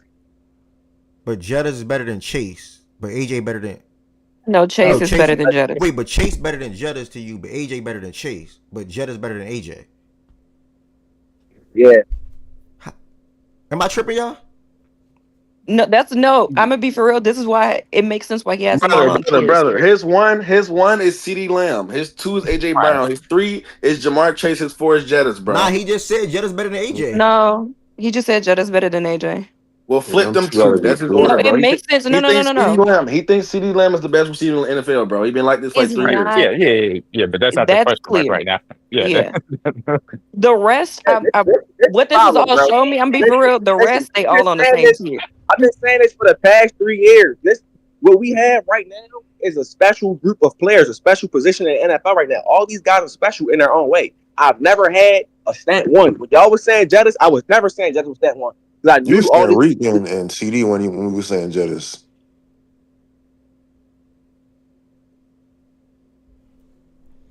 All right, that's gonna fuck my head up. It's not like the quarterback position. We know Lamar is clearly the best quarterback in the league. It's not that. Shaggy, are you viewing them because of their toolboxes and abilities compared to each one? Is that how you doing? Yeah. That's how I figured how he was doing it. I'm thinking. So that's how he going about it, because he's just gonna be you just feeling like their abilities as each one. What's their strength and what's their weakness? They all different, bro. They all different. Which is true. They all got different skill sets. Which is why his tier situation makes sense. Once he said that when AJ better than Jettis, but Jettis is better than Chase, but Chase is better than AJ, it made sense at that point. I was like, okay, no, that's a for real tier. Because that means there's something that he likes about that he really rates highly about that all of them do, or like each of them do something that he really rates really highly, but they also probably do some shit that he's like, the other one's better at that. So it's not clear. It's not easy just to be like a succinct chronological 1, 2, 3, 4. It makes sense. All right, we're gonna go ahead and get into the NFC South today, y'all. We got a Falcons representative, we got a Saints representative, we got a Bucks representative. Reached out to Jada, couldn't get a hold of her as far as the Panthers. Also reached out to another Panthers fan. He's busy at work today, so definitely wish I could have heard from a Panthers fan today, but it is what it is. With that being said, we're going to go ahead and jump into the NFC South. If you made it this far into the show today, make sure you hit that thumbs up button on the YouTube side of things. And if you made it this far into the show today and you're on Twitch, just thank you. If you want to avoid seeing ads, you can subscribe on the Twitch side. If you have Amazon Prime, I would advise for you to subscribe through your Amazon Prime account to help you avoid ads and pretty much just extend your support for the platform. Same for YouTube. If you want to extend support and you want the YouTube side of things, you can become a member. How can you become a member? The link is on the description. The link is in the description on this video. The link is in the description on this video.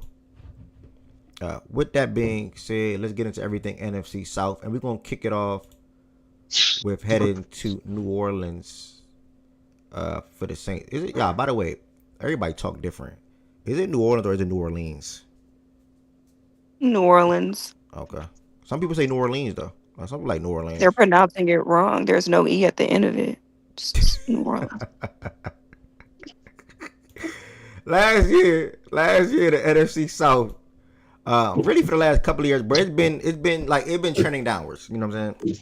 Because I'm not blaming them, but this team took a step back in this division. You know, with the Saints, and that's somebody got mute. I don't know who that is. I think it's Shaggy. Let me serve him real quick. I don't know if you can hear me. Oh, he muted. All right, he muted. With the Saints took a step back. Obviously, they've been looking at finding that franchise quarterback ever since my guy Drew Brees retired. About probably 4 or 5 years ago now. 4 years. Not your guy. 4 or 5 years ago now, something like that. But last season they went 5-12. They used a second round pick on a quarterback. Ari will probably speak to. Drafted Spencer Rattler as well 2 years ago, and I think they have Jake, what's the name, whatever, on their roster as well. They ended the season 5-12. Then I think last season, the season where they started off 2-0. Y'all beat the Cowboys in week 2 or something like that, right? Is that last season? Yeah. Yeah. All right. So speaking to the Saints, you know, I'm gonna have some questions. People on the stage probably have some questions. Anybody else, if you have any questions for the Saints and or are drop it in YouTube. Drop it in the YouTube chat and or Twitch chat, and I would definitely bring it to her attention as well. First and foremost, what's your expectations for this season?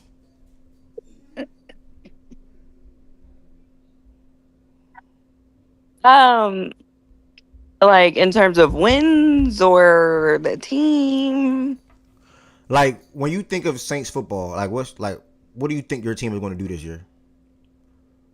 Nothing. This is a rebuild. This is a rebuild. Okay, flat out, this is the rebuild. Do you have anything that you're looking forward to the most with it being a rebuild this year then? Can Chris Olave stay healthy? That's legit. Yeah. Like, can he stay healthy?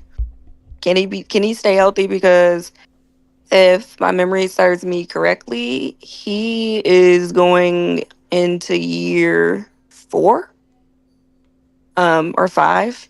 I think it's 5 actually. No. No, it's No, four. because he was It's drafted in four. 22, so it's 4. Yeah. Okay. Yeah, he was So with he's Drake. going into year 4, which means this is probably going to be the year that we decide, do we pick up his 5th year option or not? So outside of his rookie season, really, and like, I guess, yeah, his first 2 seasons, but truthfully, yeah, we just really haven't seen nothing. Now, granted, he has not had good pass catchers. I mean, quarterbacks throwing him the ball, right? Like, he had, I want to say his rookie year, that was like the Jameis, Trevor Simeon, Ian Book disaster, Taysom Hill disaster situation that was like absolutely horrid. And then his second year, he got Derek, who we thought better than what either of those other quarterbacks were, and like he just wasn't. And then he kept getting the nigga hurt. So, like, I don't think we've been able to see just Chris flat out, what can you be? What are you? Can you be a 1 that needs like a 2 with you? Or are you just a 2? Are you just a really good 2? Or can you step up and be like that solid, is no question, is no whatever, you're the 1? Because that matters. Do we pick up your contract? Do we extend you? Do we what? Like, do we now have another hole at wide receiver? So it's not just the hole at quarterback. Now it's a hole at wide receiver amongst all the other shit that we have, you know? Like, Chris being healthy and getting to see what Chris can do, even though, again, he still does not have the best quarterbacks throwing him the ball, but we don't know what the fuck Tyler Shaw is going to be. I don't have super high hopes. Like, it's important for us to be able to see what he can do. So that's really what I'm going to be focusing on. Him on the offensive side. But on the defensive side, I need to look at that secondary. That was pretty bad, in my opinion. last year. Obviously we traded Marshawn in the middle of the season. He was hurt for a few games anyway before we traded him, so that is what it is. But like now Alante is gonna be starting on the outside. I'm not the biggest fan of that. But now he's gonna be starting on the outside. Now Kool-Aid McKinstry, welcome, second year, starting. You know, we lost both of our starting corners that we came into the season with last year. As y'all know, Tyrann Mathieu just retired yesterday. So now we're gonna have two new safeties. I mean, and we have a guy that's gonna be um yeah. Um we have a guy that in Jordan Howden who's been there, that's been like, you know, started a few games for us here and there when we've had injury. But like we already had a hole at free safe, not at safety already. That like we had Tyrann, we were just rotating guys in and out like all last season. But now we're gonna be essentially having two new starting safeties. I know we just signed the guy, oh my gosh, like, and his name is leaving me and I don't know why. Or we just tried out the guy from the Colts. What's his name? Jordan Jaden Jalen Blackman. Yeah, Julian Blackman, I think. Blackman. Julian Blackman, yeah. It just came to mind. We just tried him out yesterday, so I don't really know. But it looks like we're gonna be signing him, Julian Blackman. So again, like between Justin Reed, who we signed in the offseason, Jordan Howden and Julian Blackman, most likely that's gonna be, you know, our safeties. So we're gonna have a pretty much new, with the exception of Alante and Ugo Amadi, we're gonna have a new secondary. So what is that? We have new everything. We have a new defensive scheme that we're going to be running. Dennis Allen is no longer there. He's been there for 12 years. Now it's Brandon Staley. You know, there's too much, there's a lot of newness going on, Ev. And those are just the two positions. Those are going to be the two wide receiver, well, Chris, and corner secondary that I'm going to be focused on coming into this season and truthfully throughout the season. Before I continue, you do got one question real quick. Do Yeah. you think AK will end his career with the Saints? Yeah. Okay. Yes to that.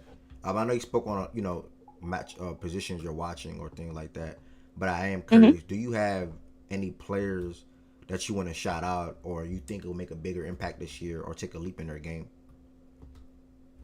Yeah. Yeah, I am very much looking forward to seeing what Brian Brissy continues to be. It is not a secret that I think Cam Jordan is on the down side of his career. Great That was putting career, it nicely. but it's over. Really, it's over. And so I really have the most to look forward to with Brian Brissy. Can he fully step into that D position, defensive end position? Um, does he take a step up? How does he turn out? Because if he continues kind of on the trajectory, and it's been a little bumpy, but if he continues on the trajectory, um, I think he could be a really solid defensive end for us or a defensive tackle for us. And because we played him in like a few different positions, we've kind of moved him all over the fucking line at this point. Um, I think, you know, getting him locked down and like getting used, like knowing that we have a young guy on the line, that's okay. There, we can rely on him. I think it's big. So I'll shout him out. Okay. Oh, and on the other side of the line, Fuaga. He's now been moved from left tackle, which he played last season, to right tackle, which was his natural position coming into the draft and when we drafted him. So he's not going to be playing right tackle. I hope, you know, that switch, even though that's the position that he played the most before, I hope that switch doesn't undo any progress that he made. I think he's a legit guy. I think he can also turn out to be a legit guy, especially if the rest of the line stays healthy. In terms of Ruiz and McCoy, Trevor Penning can kick rocks, but he's there, so I guess. And you know, we drafted Kelvin Banks in the first round this year, so protection, I guess you could say. Okay. How are you feeling about And Heaven sent what's up is probably the biggest question mark. But how are you feeling about the Mhm. quarterback situation? I don't. You don't. I don't There's feel. no feelings whatsoever. It's just there's a feeling in it. All right, D-Mac, you got any questions? Anybody up here got any questions for the Saints, man? Yeah, I do have one question because obviously this is not predicted to be a good Saints season. Outside of because when I watch, I want to see how Banks and Fuaga perform. Hmm. As you mentioned, obviously Fuaga moving over right tackle, so I thought both of those guys were good, offensive line prospects, and obviously Brucey, on the other side is a young guy to watch. But outside of those three, and obviously like the more established guys, AK, Olave, Shaheed, etc. Like, is Hmm. there a young guy that you feel like people should watch whenever they tune into a Saints game or see it specifically on either side of the ball for you? Like a young guy, like, are you like a rookie? It could be a rookie or a second year player, just somebody that you're going to be watching and hopeful, shows, some promise moving forward.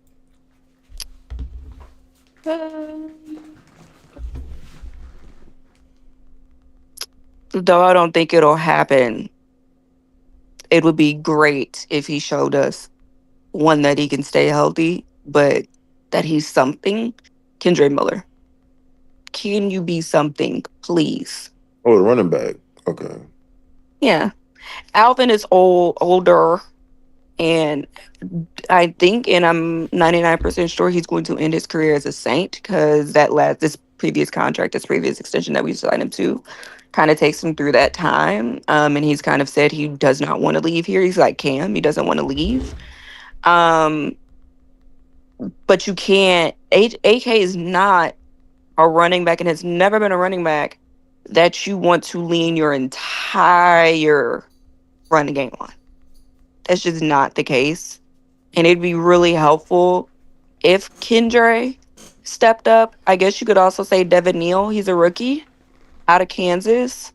If he could also show us something, that would also be really, really helpful. One, just taking the load off of AK, but also just letting us know that we have some youth and depth at that position for AK's inevitable retirement. I think is healthy. And I also think when you have the quarterback room that we have right now, the best thing that you can do is give them a solid, multifaceted running game to help them out. And so I Yeah, think if they're good, if that's something in addition to Alvin, if one of them are good in addition to Alvin, that helps the offense out a lot. Don't know if it's going to do much, but I think that does help out the overall flow of the offense. no, that's a good shout out because I certainly agree with you. AK is not somebody that you can put the entirety of your run game on, and if one of those guys can step up and really be a consistent, factor as far as that's concerned, then that'll, show some promise, like you said, for moving forward. So, thank you. I forgot you guys. I knew you guys had Miller. I forgot you guys picked up Neal. So maybe Mhm. that'll be kind of an interesting preseason thing to watch to see who can take some of those carries. Yeah, I couldn't remember if it was Neil or Omarion Hampton. I mean, not I Hampton. wanted Hampton. I The dude from wanted Hampton Tennessee. bad. The dude from Tennessee. Oh, Dylan Sampson. Yeah, I Dylan know you're Sampson. talking Sampson, I about yeah. really Dylan Well, wanted Sampson. him. Yeah, I wanted him I tell too. you what, given what happened to Quinshawn, he's gonna be in line for all the carries at this point. Yeah. For real, that's crazy. No, But I yeah, have a question for you, Ori. yeah. What's up? Um, what are your how do you think Pete Werner is going to play this season? I know he was kind of banged up last season, but he showed Hmm. flashes. He showed a lot of flashes. So I just wanted to know what was your expectations for him this season? It's kind of make it or break it for Pete. This is fifth year, This is fifth so year. yep, he was drafted in Oh 21. shit! This is fifth year, Damn. so this is make it or break it. Not only to stay healthy, but to really again do what Brissy needs to do. Even though Brissy has more time, obviously, because this is only his third year. But you need to show that you can take over for Demario. That you can be no one. I don't think he's going to be Demario. If he ends up being Demario, fan fucking tastic, right? But I don't think he's gonna be Demario, and that's okay. But can you be near Demario? Can you give us another position that we at least have one guy that we know, okay, going forward in the next year or two? Because I think this is Demario's last year, actually. I think it's him and Cam's. are you somebody that we can put a flag in the ground and say, okay, we know we got you that we can rely on, that you're solid, that you're good. He had a really good season, not last season, but 2 seasons ago. He had a pretty good season. His rookie season also, obviously, he was unexpected and he was really good. He was great, there. But I also do think it's going to be interesting to see how Staley uses Pete. I don't necessarily think he's going to use him the same way that Dennis used him. I also think the same thing goes for a name that I didn't ever think I would ever say. I think the same thing also goes for Danny Stutzman. I think it'll be interesting. Shit. So I will say I think Pete, it's a make it or break it year, and he could get his job taken. Let me say that if he doesn't step up. I didn't know. I thought Stutzman went somewhere else. Yeah, Pete don't. Yeah, because Stutzman he's a good linebacker prospect. So if Pete doesn't step up, I would not be surprised if he gets replaced, especially if Stutzman ends up doing well in training camp. Yeah. I don't know why I thought Stutzman went to Atlanta. No. All right. I was trying to figure out how can I take care of. I ain't even gonna say it because he gonna think he got my attention or something like that. But he'll keep trolling on YouTube. But I'm gonna leave him alone. Whatever it is, what it is. Just bam. You can't do that. It was his last message ain't pop up in the YouTube comments because he said the P word. So YouTube hides those comments. Either way, here nor there. This is the New Orleans Saints. Shout out to Ari, D-Mac, Fredo, even B Young with the questions in the chat. Somebody said on YouTube, DW said on YouTube, they should be in position for. He also said yesterday he wanted to hear BJ. BJ dipped for well, he playing 2K now, so I'm gonna leave him alone. Well, he about to play 2K, but wait, is that BJ? What the hell? Hello, BJ. That is BJ. Yeah, he on stage. Hello, brother. What's going on, brother? Your mic is cooked and you're in the crib. But I don't understand. Like, what happened to your stuff? Dog chewed through the landing What table. happened? He dropped. Yeah, he dropped. All right. We're gonna go ahead and get into this Saints schedule real quick. Let's get this out the way. Oh yeah, this is gonna be easy. All right. So week 1 for the New Orleans Saints. Y'all are at home against the Cardinals. What you got? I don't think we're gonna be 0-16, so we're gonna have to find a win somewhere. I'll say win. Week 2, you stay at home. You play the 49ers. I'm gonna be for real, Ev. I can save your time. They're all gonna be losses till we play Carolina week 10. Wait, yes, brother. Damn. Okay. Okay. We're gonna damn. You for real? I'm so serious. Yeah, that's a schedule though. I ain't gonna lie. That's a good little schedule. Yeah. So you beat Carolina or you lose to Carolina? We're gonna split with Carolina, so we're gonna win that one.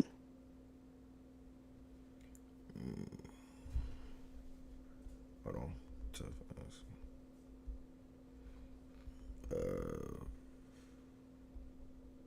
All right, split with Carolina, so win that one. You sitting at 2-win, whatever that is. 2-8. Okay, 2-8. Week 12, y'all come back home. Y'all play the Falcons. Lately, we beat the Falcons at home, so I'm gonna say that one's a loss. All right. First of all, we should have swept the Falcons last year. We should have, but that's facts. That is factual. It's not a lie. You lost tell to the Commanders. Tell that nigga to stop holding on to Darnell Mooney. Well, he not there no more. Tell it to the Giants. Oh yeah, he's on the Giants. Damn. Well, yeah. Bad joke. We'll adjust. Okay, so if we're gonna lose that one in Atlanta. All right, and then week 13, you travel to Miami to play the Dolphins. Like I said, I don't think we're gonna go like too bad, so I say we win. Why not? And then week 14, we're getting swept by Tampa Bay. Yeah, go ahead. Swept by Tampa. Okay. This is the split right here with Carolina. Yes. Okay. So then week 16, y'all come back home to play the Jets. Hey, we suck. Well, let me say, Dennis Allen has always sucked against running mobile quarterbacks, but this isn't Dennis Allen. But I still think we lose. So yeah. And then week 17, y'all travel to Tennessee to play Cam Ward and the Titans. I think we win. And then y'all close y'all ear out against the Falcons. I can't remember which you split though, right? Either way.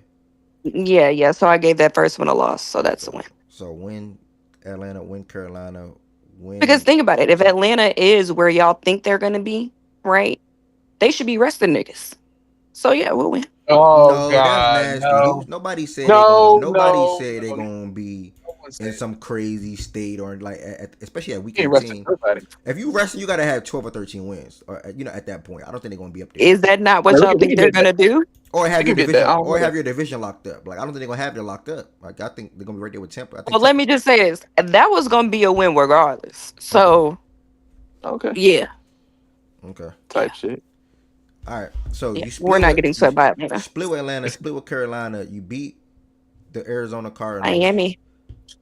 beat Miami, and you Actually, beat. I forgot we have Miami on the schedule, so you can make that Cardinals win a loss too. Yeah. Wait, why you flip that though? Because I think we're going to win 3 games. So So I split had with us winning Atlanta, 4. split with Carolina. Didn't you beat Tennessee or the Jets? You beat one of them. Oh no, we did. We beat Tennessee. Okay, well then keep it all the same. Dang. All right. So split with Atlanta, So split what? with They got us Carolina. going 5-12 again? Yeah, I think that's Sound about right. Atlanta, Carolina, Tennessee, Arizona. Did you beat the Jets? Oh, No, we lost to the Jets. We beat Tennessee. am I missing one? Hold on, y'all. Let me try this one more time. Arizona, Carolina, Miami, Miami, Atlanta, and then which one? Tennessee or Jets? Tennessee. Okay. BJ, are you there, brother? Always here. Any Saints thoughts, brother? Expectations going into the season. Hopefully, guys produce. Players you Chat. My record is their ceiling. By the way, the ceiling is 5 wins. players you Just expecting to want take a to leap or to look out, or you need people to look out for, brother? Mm, I don't know. Olave. Okay. Do you have? Olave, and Kool-Aid. Guys don't respect guys on my team anyway, so it's no point for me to waste my breath. Olave and Kool-Aid. Patrick. You got anything to say about the Saints at all, brother? Before we wrap it up to the next team, you got anything you want to add on to what Ari was saying at all? No, I pretty much agree with her. Okay. All right. Thanks, brother. Enjoy your 2K runs, brother. We going. What do you mean? I'm here. I know. I'm just saying, enjoy your 2K runs whenever you eventually get locked in. We gonna take everything. We gonna take it down to the A now. Shout out to the Atlanta Falcons. We got Justin Achille in here representing. What was y'all record last year, bro? It was 8-9, brother. 8-9 last year. I think y'all been there for like the last 3 years, if I'm not mistaken. Now Somewhere. the previous 3 was 7-10. Then last year was 8-9. I was about to say, don't get it twisted. Okay, my bad. Improvement. In that ballpark. Talk to us about the That's an draft. improvement. Okay. Talk to us about your draft. How you feel about getting Walker and Pierce and Watson and company? Talk about the draft real quick, for y'all, and then how are you expecting these rookies to impact y'all defense coming up this year? Coming up. Can you hear me? Yeah, we can hear you. Okay.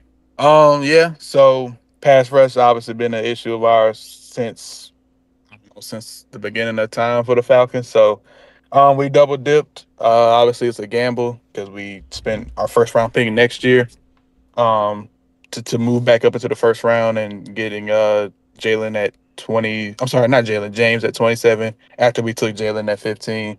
Um, so having 2 young edge rushers, that should, I'm expecting it to not. I don't want them to.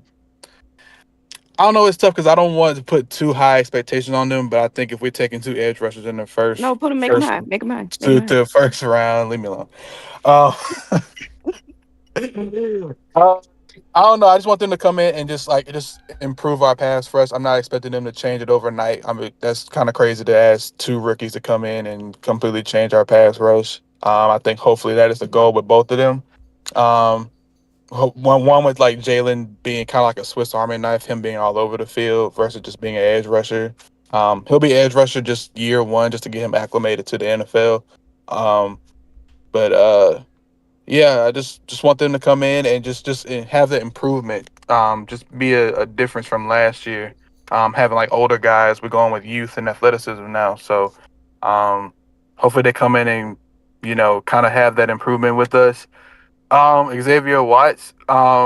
This is just me being optimistic because of the player that he is in college. I'm expecting Xavier Watts to start.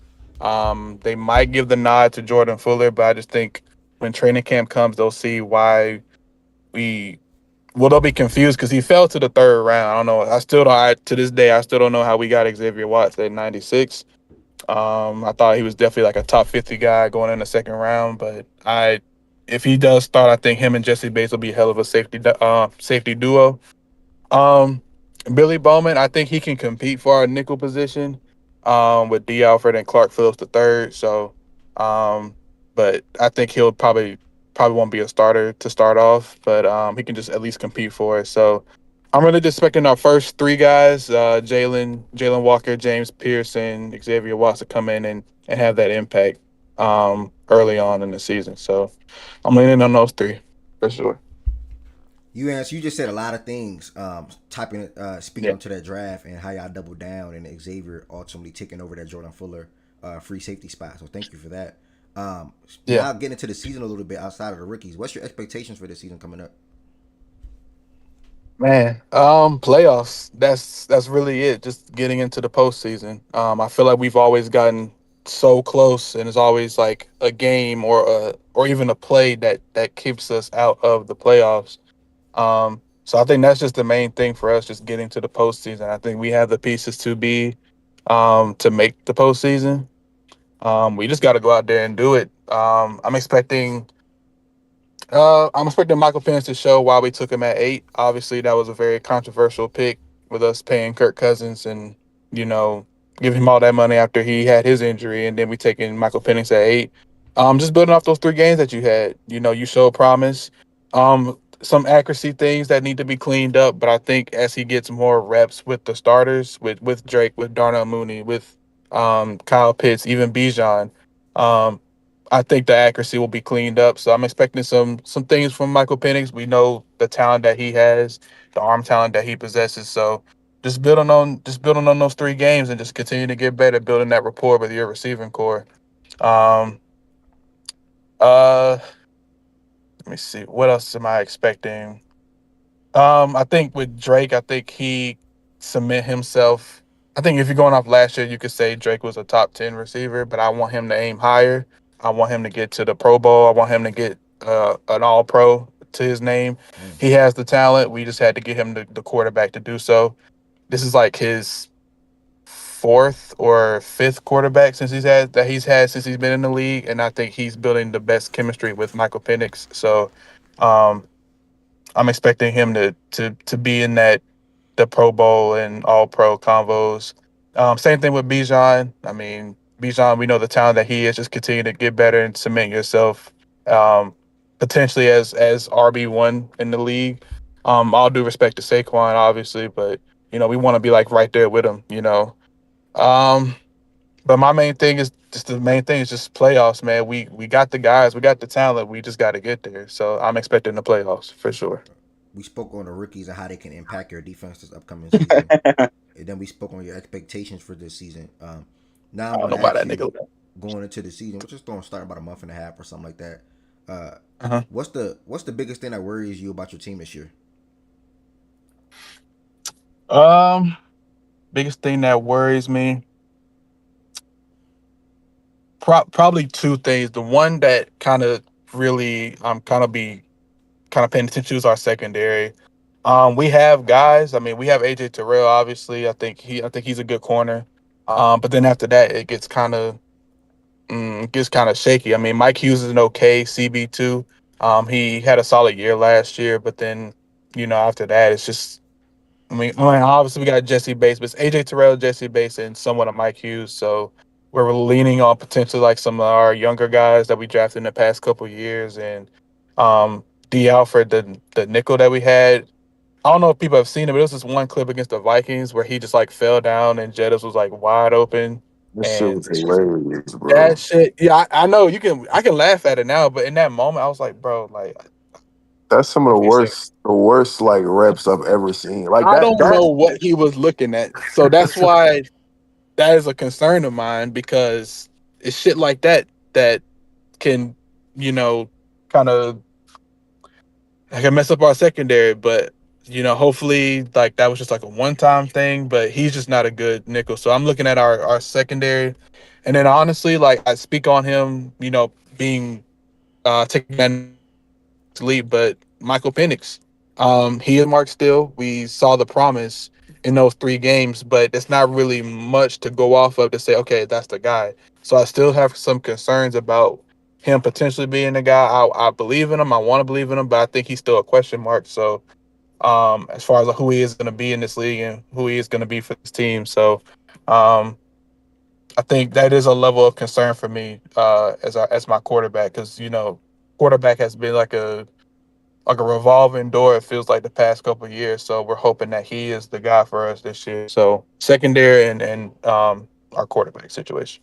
That's our concerns. Anybody that's been on the team for 2 years, 3 years, 4 years, whatever the case may be, that you expecting to make a jump or even then just be more impactful this year?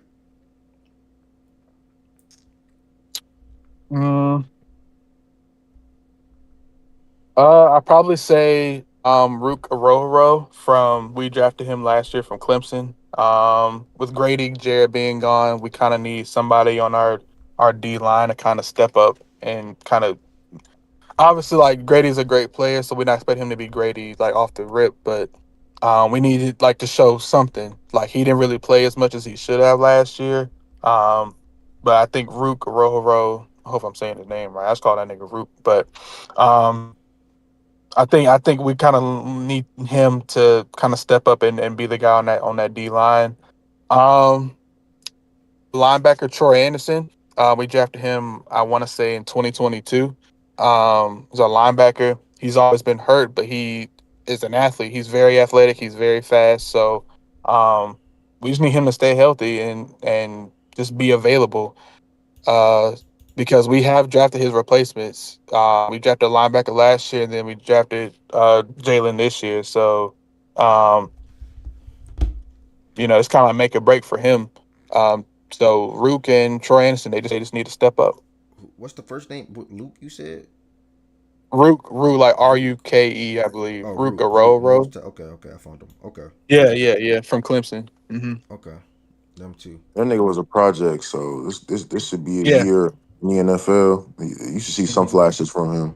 Yeah, Yeah, so that's why I kind of hate that we let Grady go because he's like the perfect person to learn from in that position. But now that he's gone, we need somebody to step up, and I think he needs to be the guy to step up. I have a question for you, Justin. Yeah, go ahead. Um, what? How do you think your offensive line is going to do? Because I know y'all lost the starting center this year to the Bears along with Grady, but not having a starting Mhm. center, I don't know. Like like Bijan is a big part of it, so you wanna go to offensive line for him to run behind. So, what are your thoughts on how the line's going to perform this year? Um, I think I think they'll be fine. I think now I will say it will be an adjustment for them playing because they're used to like playing with the right-handed quarterbacks and now they're playing with a left. So that right side, that his Michael Penix's blind side, I kind of have to really step up and be like really on their shit.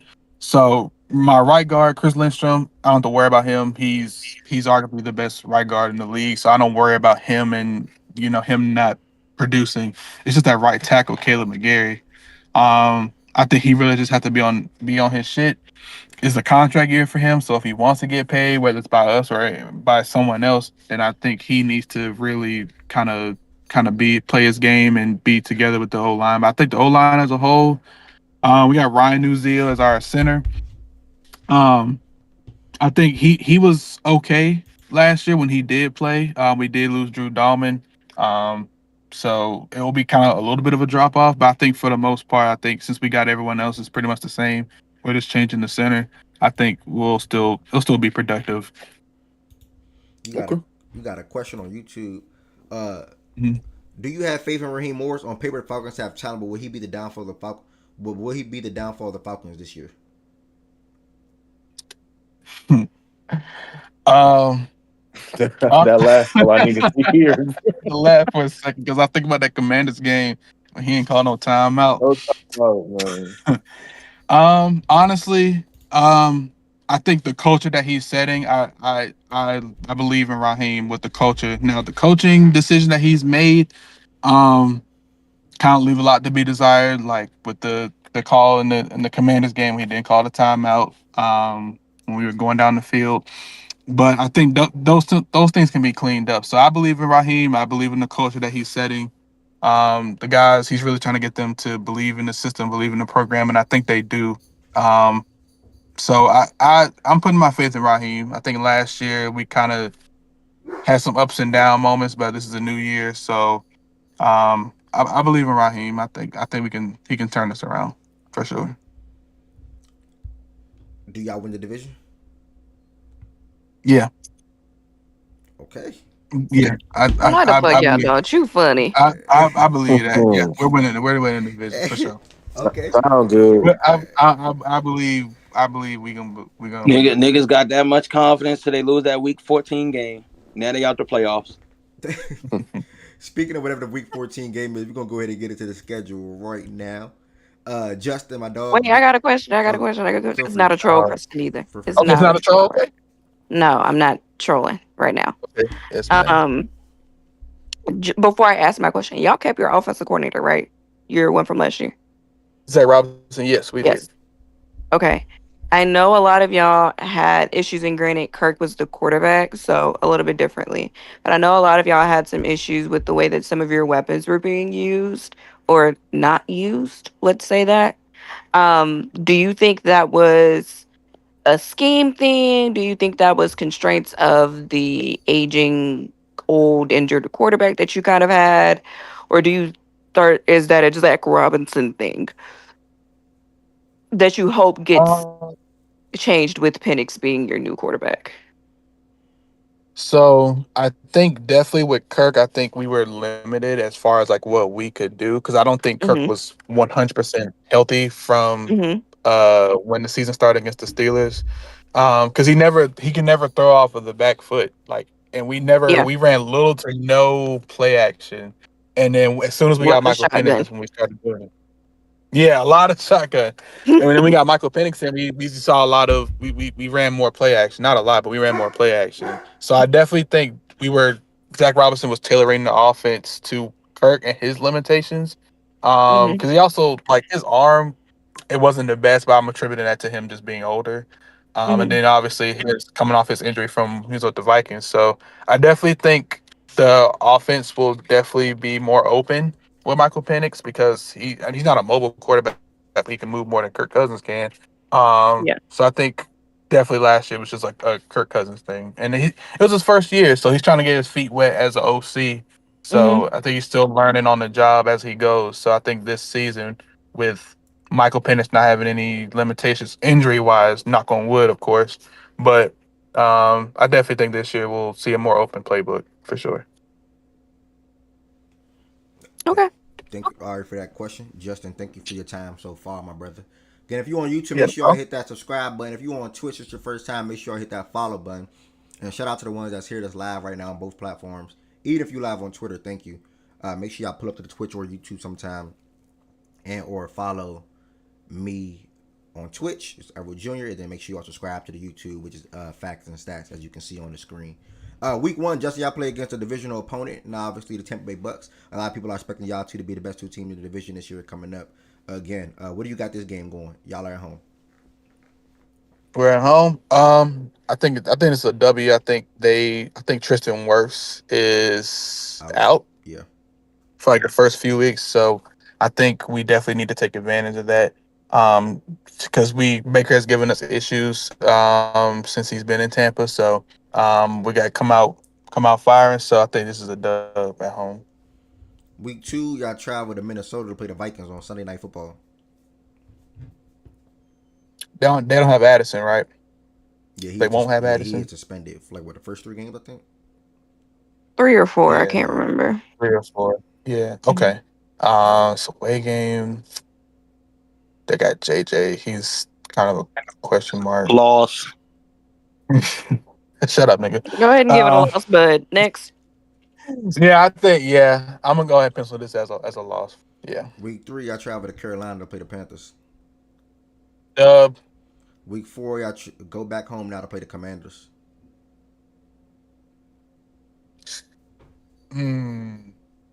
Yeah, home. I think that dub because last year that game we should have won, but I'm gonna get us a dub. I'm gonna get us a dub. Early bye week, come I'm out gonna of your get it bye week, you stay at home. This time you got Monday Night Football against the Buffalo Bills. against who? The Bills. Oh, it's a L. Duh, 50-7. Done. And then 50-7. Yeah, okay, I can't wait to bet that game, brother. 57 Go is a little ahead. crazy. It's probably gonna happen though, but that's a little crazy. week 7, y'all travel to San Francisco on Sunday Night Football this time to play the 49ers. Uh, 49ers. Give me a dub on that. We're gonna shock the world. And then week 8, y'all come back home now to play the Dolphins. The Dolphins. Oh, dub. Week 9, y'all travel to New England to play the Patriots. I get out of L. Think 7 cent. Think 7 cent. Week 10, y'all travel to probably London or wherever to play the Colts Sunday morning, our time at least. What you got? Oh, Colts. Oh, that's a dub. Week 11, y'all come back home now to play the Panthers again. Dub. Week 12, y'all travel to New Orleans to play the Saints. We usually lose in New Orleans, so I say that's a L. All right, in week 13, y'all travel to New York to play the Jets.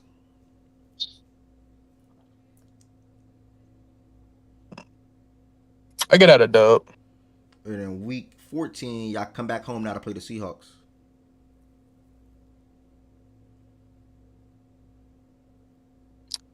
I think that's a dub. And then week 15, y'all travel to Tampa, short week to play the Buccaneers. Thursday Night Football. So I know last year we swept them, but I think we're gonna split with them niggas this year. All right. Week 16, y'all travel to Arizona to play the Cardinals.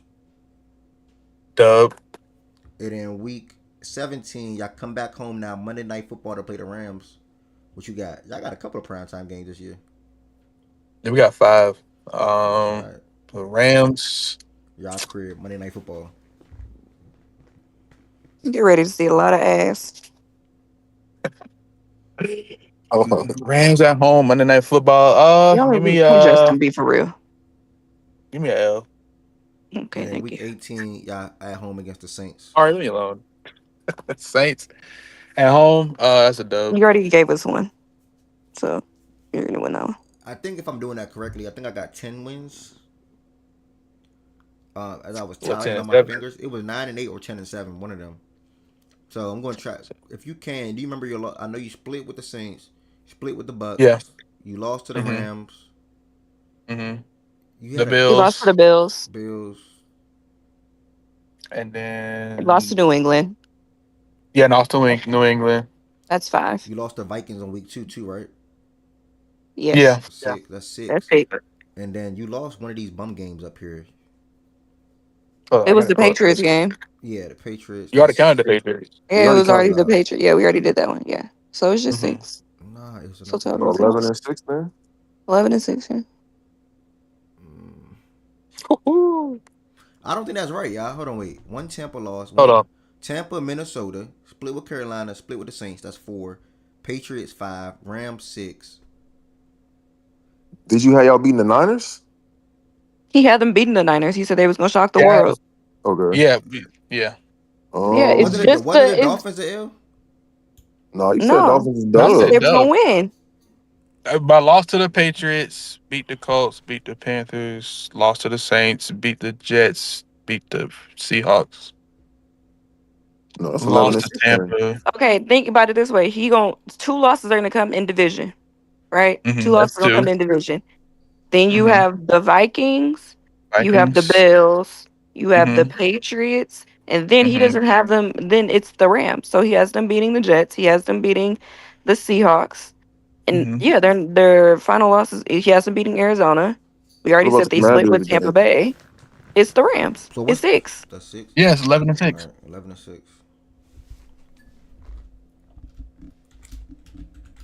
Yeah. Hey, I got him at 10 wins. So it ain't that crazy. It's a little crazy, but it's I not was that looking crazy. for D-Mac. I was like, I wonder what D-Mac.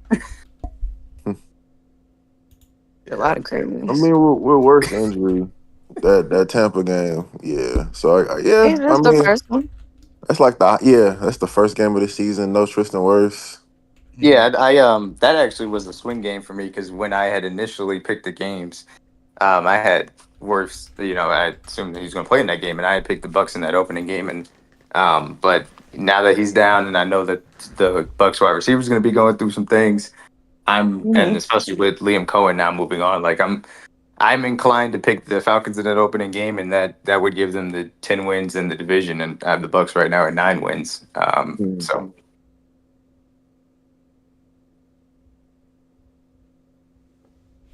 All right. A good season for the Falcons then. Yeah, shout out to Justin.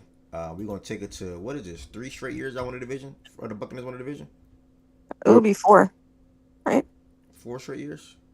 They wanted Yeah. to, yeah, they wanted off since Tom got there. So They've yeah, won it 2020. since no, y'all won it since Drew left.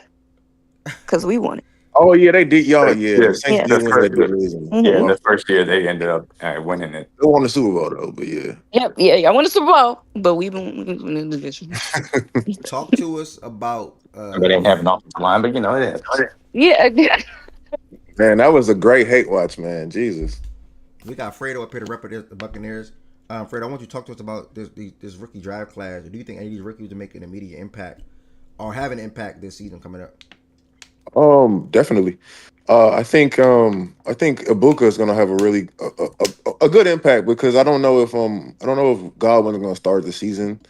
They said they're gunning for him to start, but injuries are kind of fickle and he's older, so he might not start the season. So having Emeka, who pretty much can play everything that Godwin does, is a good addition to it. Cornerbacks were terrible last season with injuries. So adding Jacob Parrish and Benjamin Morrison was big. Morrison was like people like from the draft people I was watching and listening to. They say he would have been the best corner or one of the best corners in the draft if he wasn't injured. So getting him, and he's coming from a good like college background in Notre Dame that they run a lot of like pro level systems on defense, so like he should be good with Todd Bowles' scheme. I like Jacob Parrish. That's someone I actually want to Buffalo to draft if we went cornerback later. But he's a good cornerback from Kansas. Was he? I think it's Kansas State. Yeah, Kansas State. He's a good tackler. He's solid in coverage, and like they needed more bodies at the secondary position. And they got some edge rusher. I don't remember his name, but just add into the edge department in general is going to be a good addition to it. So we saw pretty good draft class. Pretty good draft class. After the draft, and as I can see, shout out They to definitely hit on their draft picks. after the draft. What do you think or what are your expectations for the team this year coming up? Um, Like, Definitely win the division. like Like what do win you the think the division for biggest sure. improvement will be from last season to this season? Honestly, health and like I said, health and bodies in the secondary. Like that was one of the biggest reasons they couldn't finish out some games. Like the freaking Falcons game, bro. They could not get a stop on passing situations, and like that's another win in your belt. When they played against Jaden Daniels, them like Terry torched, and they couldn't get stops on third and long when they contained Jaden's legs, and they just had to like, stop one pass. So like getting health and bodies in the secondary, and just having my dog Antoine Winfield back there healthy is gonna be a big addition too. And also just pass. I guess the pass rush kind of ties into that. They got Hassan Reddick from the Jets. They signed him in free agency, and like Tampa's always been good against the run. So like Hassan's run deficiencies, I'm not really too worried about. Is his ability to rush the passer. If he can just generate good pressure without Bowles having a blitz every single time, that'll be a good addition, and like that'll lead to more wins. And Justin, by the way, thank you if you're still in here. I know you're probably working. Thank you, Justin, for coming up. And Fredo, I heard you. A lot of health. Addition of Hassan. Winfield being more healthy this year, obviously that was a big problem for you all on the back end. And this roster looks pretty damn good as I'm looking at it. Actually, speaking of I think we talked about that linebacker too. That guy was injured last year. Servassier. Yeah, Servassier. He was. They're saying he's going to be the guy to take over from Levante once he retires, and he played 2 years ago. He was really good. He got injured, and I think he got injured in training camp and pretty much missed all of last season. And they had to play Kevin. I think it's like Kevin Minter or something like that, and the linebacker, and he's not a good coverage back. And Tampa was getting worked over the middle of the field. Like Levante is still good, but he's not what he once was in coverage. So having Servassier back there is definitely going to be a help too. I see, looking at the depth chart, at least right now, this guy is expected to start at left cornerback. Zion McCullum, is he any good? I like. Oh yeah. No, I like Zion a lot. He kind of flashed into his own last season. He was a project corner, like a lot of athleticism, but not like a lot of refinement. He was one of the only good big body pieces. corner too. Yeah, he's big, he's fast, he can tackle well. He's a zone corner that's like really good instincts. He was a like the game they beat the Lions last year. He was a big reason. Like he was holding them on raw and coverage a good amount. So I think having him and if one of those rookie corners hits to be a starter, that defense is looking really good, man. Okay, with Dean on the other side. Okay, Yeah. because I'm just scanning. Well, I think this probably gonna be Jamel's last season. Jamel is like a walking injury. Like every fourth snap, he's coming off the field when he gets hurt. So I think you really need one of the rookies to hit, and then I think Jamel. They're probably gonna just like cut Jamel after the season. Okay. Everybody that's in here, by the way, thank y'all so much for all the support. I know we just going through some off-season stuff. NFL season is almost here, man. We almost here. We are a month and some change away.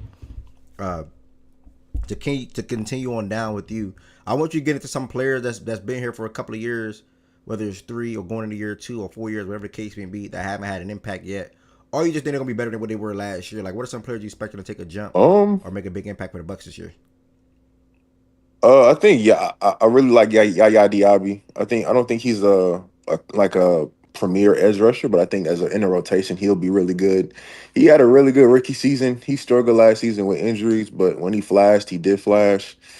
I really just want Kalijah Cansey, this the other defensive tackle, more of an end like in the 3-4, but he's really is a really good edge rusher.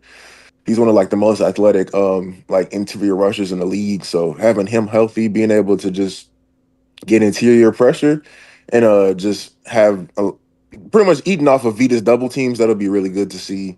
And then on offense, shoot. Rashad White is a guy that I expected a lot more of. Like what Bucky was last season, I thought Rashad was gonna be. But I still think he's a good back to have in the rotation. So like him and Bucky in the backfield will be a good 1-2 punch. With Sean Tucker too is like the back that comes in every now and again. And then Cade Otton, I like Cade Otton a lot. He's a big body receiving tight end. He blocks a decent amount. So those guys taking another step in their development will be really big for the offense and defense. No, that's definitely amazing. Reminder, y'all, if y'all have any questions for the Bucks and or Fredo, please drop them in the chat. I feel like you might have answered this, but I'm going to ask either way. Injuries aside, health aside, what is the biggest thing that worries you about this current roster? Oh, say it one more time. You broke up. Oh, my fault. Injury. I feel like you answered this already. I don't know, but I'm gonna try to word it differently. Injuries aside, health aside, what is the biggest thing that worries you about this roster or the Bucks going into the season? Oh, like you said, worry. Yeah, worries you. Yeah. It really would be like aside from like defense, offensively is how much is the new OC gonna keep with like build off of what Liam built last season. Like this is gonna be Baker's third OC since he's been in Tampa Bay. That's crazy. Liam, yeah, like Baker hasn't had the same OC in I think since he's been in the league. He's always switched OCs every year. That's crazy. But our OC was Liam's right hand man. I think he was the passing game coordinator last year. So he should still implement like the same base principles of like that Liam did. So that's a question mark that is valid if like some people have questions about Tampa, but I think him being Liam's right hand man will account for something. but got to see what like how the offense goes with in his direction. Because even though you're from the same staff, you might have like different philosophies and how you want to run the offense, and you gotta be able to even if you do 80% of what they did on offense last year with an improved defense, that's an improvement. Agree. Chan, he spoke to that a little bit earlier. Godwin injury was, I believe, a dislocated ankle. He said they're shooting for him to be ready for week one. Obviously, still up in the air with him being on the older side of things. So, still up in the air. I'm actually seeing a report on Godwin like 2 weeks ago. I mean, I said 2 weeks, like 2 days ago. So we'll see what Yeah, happens with Godwin. I think he's on the pup list, so I don't think I don't think he's gonna be in training camp. Yeah, and not the real deal. I'm thinking the same thing, nigga. They got McMillan and Sterling Shepard behind Evans, Godwin, and Emeka. So that's a good little and Yeah, the Tez for whatever it's receiving worth. core. Yeah, that's a good little receiving Yeah. core for sure. Honestly, I think like outside of like the big name guys like T and Jamar and Addison and Jefferson and like Puka and Adams. Mhm. I think we right there with receiving course. Like as a complete unit, it's probably like top. It's definitely top five as a complete unit with everybody. Yeah. It's a lot of different skill sets in there, and you still have Mike. Red zone threat, Mr. Reliable, and I like Emeka a lot. I think Emeka is going to be freaking amazing with Baker. Yeah, this wide receiver core looks ridiculous. That's pretty much all the Tampa questions that I got. Um, yeah, that's all the Tampa questions that I got. I do want to ask you, no, not ask you anything. I'm sorry. I do want to then take everything to the schedule now. And again, wishing a healthy training camp for all the teams in the league. My team takes the field in about an hour. I cannot wait to see the tweets and things of that nature. Um, yo, Kitty, I'm gonna tell you this now. You can call me any name you want to call me and anything you want to say. I'm gonna ask Fredo this one last question. Matter of fact, I'm never gonna. Never mind. I can't ask you that question, bro. Matter of fact, I'm asking Fredo this one last question for you. But I promise you can come on 5 different YouTubes, 10 different YouTubes, say whatever you want about me. But yeah, I'm not answering no more. I'm not asking nobody nothing else until you just come in here with a regular name. But he said, what exactly would the construction of the Buccaneers secondary look like? Secondary. If I'm not mistaken, they signed fuck. What was the? It was a safety that you think. Mike Edwards. I think Mike Edwards is back with Tampa. So I'm assuming it'll probably be Mike at strong safety. Free safety would be Winfield. Cornerback one would be Zion McCollum. Jamel Dean in the slot, and then they'll probably have one of the rookies fight for that outside corner. I'm assuming Morrison will get it. I think Mike Evers on the Chiefs. I think he went to the Chiefs. My bad. Oh, you went to the Chiefs? Okay, I thought he went back to Tampa. My fault. Then I actually don't. Yeah, we got Edwards back. Oh, my fault. Tyke. My bad. Tyke. Yeah. Tyke is probably gonna be. I forgot about Christian. Tyke. Who was Christian Isaiah? Whoever. Izian. He was. Yeah, him and Tyke had pretty solid season. So actually, it probably would be Izian at free safety, Winfield at strong safety, Tyke in the slot, Jamel on the outside, and McCollum on the other outside spot, and then one of McCollum. I mean, not one of Morrison or Paris is probably gonna fight for that other spot. Taking the spot from Dean because that nigga stinks, bro. Mm-hmm. Okay. I think D-Mac, you got any questions for the Bucks? Or are you good? I can you hear me? Yeah. Hold on. Yeah. You good. I don't think I have any particular questions about the Bucks as they're currently constructed. I mean, the defense looks like it's in a good place, and always Bowles is going to have those guys ready to play. I think that they've done a good job, specifically drafting into that defensive line with guys like Cansey and Yada Diaby, just to be able to supplement what they had from that standpoint. So I think they're in a pretty good spot. The secondary, maybe has a little bit of question marks. You guys were talking about Zion earlier. He was a guy that I liked from a trait standpoint, and his development, I thought last year was a nice step as well. So that'll probably continue to add to that portion of it. And I still have concerns, obviously, with Godwin maybe not being there from week one. Obviously, Tristan Wirfs missing some portion of the early season is going to be a question mark, especially along that offensive line. But they do have the weapons to where I don't think it's like going to be a season ender in any way, shape, or form from that aspect.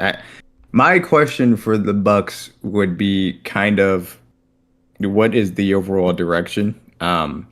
Obviously Baker has come in and played really good quarterback, really good football, I should say, at the quarterback position for the last few years for you guys, and you guys have always been encouraged by that aspect of it.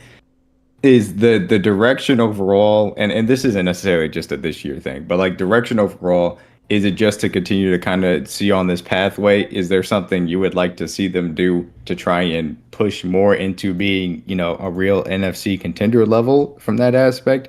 Or do you already think that you guys are in that mix already? Maybe like another move to get a play like a stamped playmaker on defense. Like if you could get another edge rusher that can just win without blitzing, that would be help a lot. I like where the secondary is. I think it's a good mix of vets and young guys. So I don't think you need to trade for someone in the secondary. Linebackers are always finicky. If you wanted to get someone to to improve the linebacking room, but honestly, I think the team is good. Like I think they're in a position where they can go out and try and win as many games as you can, and try and fight for shit, try and make the Super Bowl like as the ultimate end goal. I think winning the first round playoff game and then going from there is the goal of this season. But I think the team is good. Like if you can stay healthy and everyone stays hot, and like the defense can be what it was a couple years ago with how the offense is now, like you can potentially beat anybody, honestly. So and football is a sport where like you just have to get hot. It's not like basketball where like you got series and like the best team wins more often than not. Like football is if you're hot at the right time, anything can happen. So I think if Tampa's hot at the right time, they can beat anybody. And they're also like even like offensively, like you have youth for like say you don't win to the point where you want to. Like Baker is still relatively I think he's like what 29. I think Baker's 29. He's on like a 3-year deal. So I mean, if you have his entire quarterback contract, and then after that, if you want to go young, you have building block pieces in Winfield, in Worth, and you got a Mecca. So you have like 3 pieces to build around the team for the future. Well said. I'm high on Bucky. I love Bucky. Yeah, I didn't even talk about Bucky. Yeah, that nigga's good. We didn't even hit on Bucky. There's so much fucking talent on that offense. Like I didn't even talk about. Bro, like, I'm still mad y'all got him, bro. I ain't gonna lie. I didn't think Bucky was gonna be this, bro. I didn't think Bucky was gonna be that. Bucky's a dog, man. Did you not see what he did at Oregon? He's just a really small running back, so I didn't think that was gonna translate it with like how it did in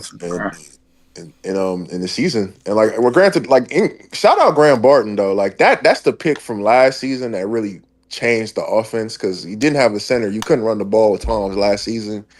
You got Graham Barton. Well, my fault, not Tom's last season, but like Baker's first season in Tampa, you couldn't run the ball for shit. And then you got Graham Barton and Bucky and they had one of the better rushing offenses in football. So like, just the front office has been doing a good job with the team. So shout out to them.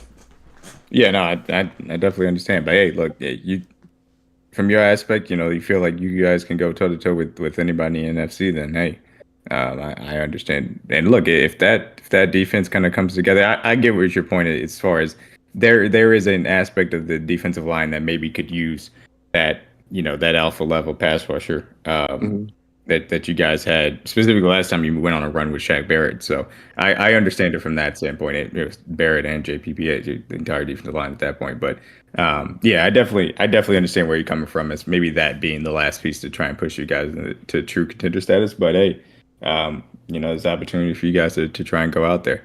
I do have a question now that you had said that specifically. The fit for this would be a little wonky, but would you want to try and go after Trey Hendrickson? Fuck yes. Okay. I think that's a move that honestly any contender that's in football should do it no matter what. But like Trey is a edge rusher that kind of like he's a way better version of Hassan Reddick. Like I'm talking about like Hassan Reddick times 100. Like such a good pass rusher, and like Tampa's never been like having Vita Vea and Levante. You're always gonna have a good run defense. Like Vita alone is gonna get double teams. It means everybody else just has to win their matchup and stop the run. And and Todd is always gonna blitz. So like blitzing is also gonna help your run defense too. So getting Trey just to be an alpha edge rusher, if you wanted to do that, I would be 100% with it. Well said. All right, shout out my brother. A lot on the Bucks and even the Bills. Do not forget, y'all, ladies and gentlemen.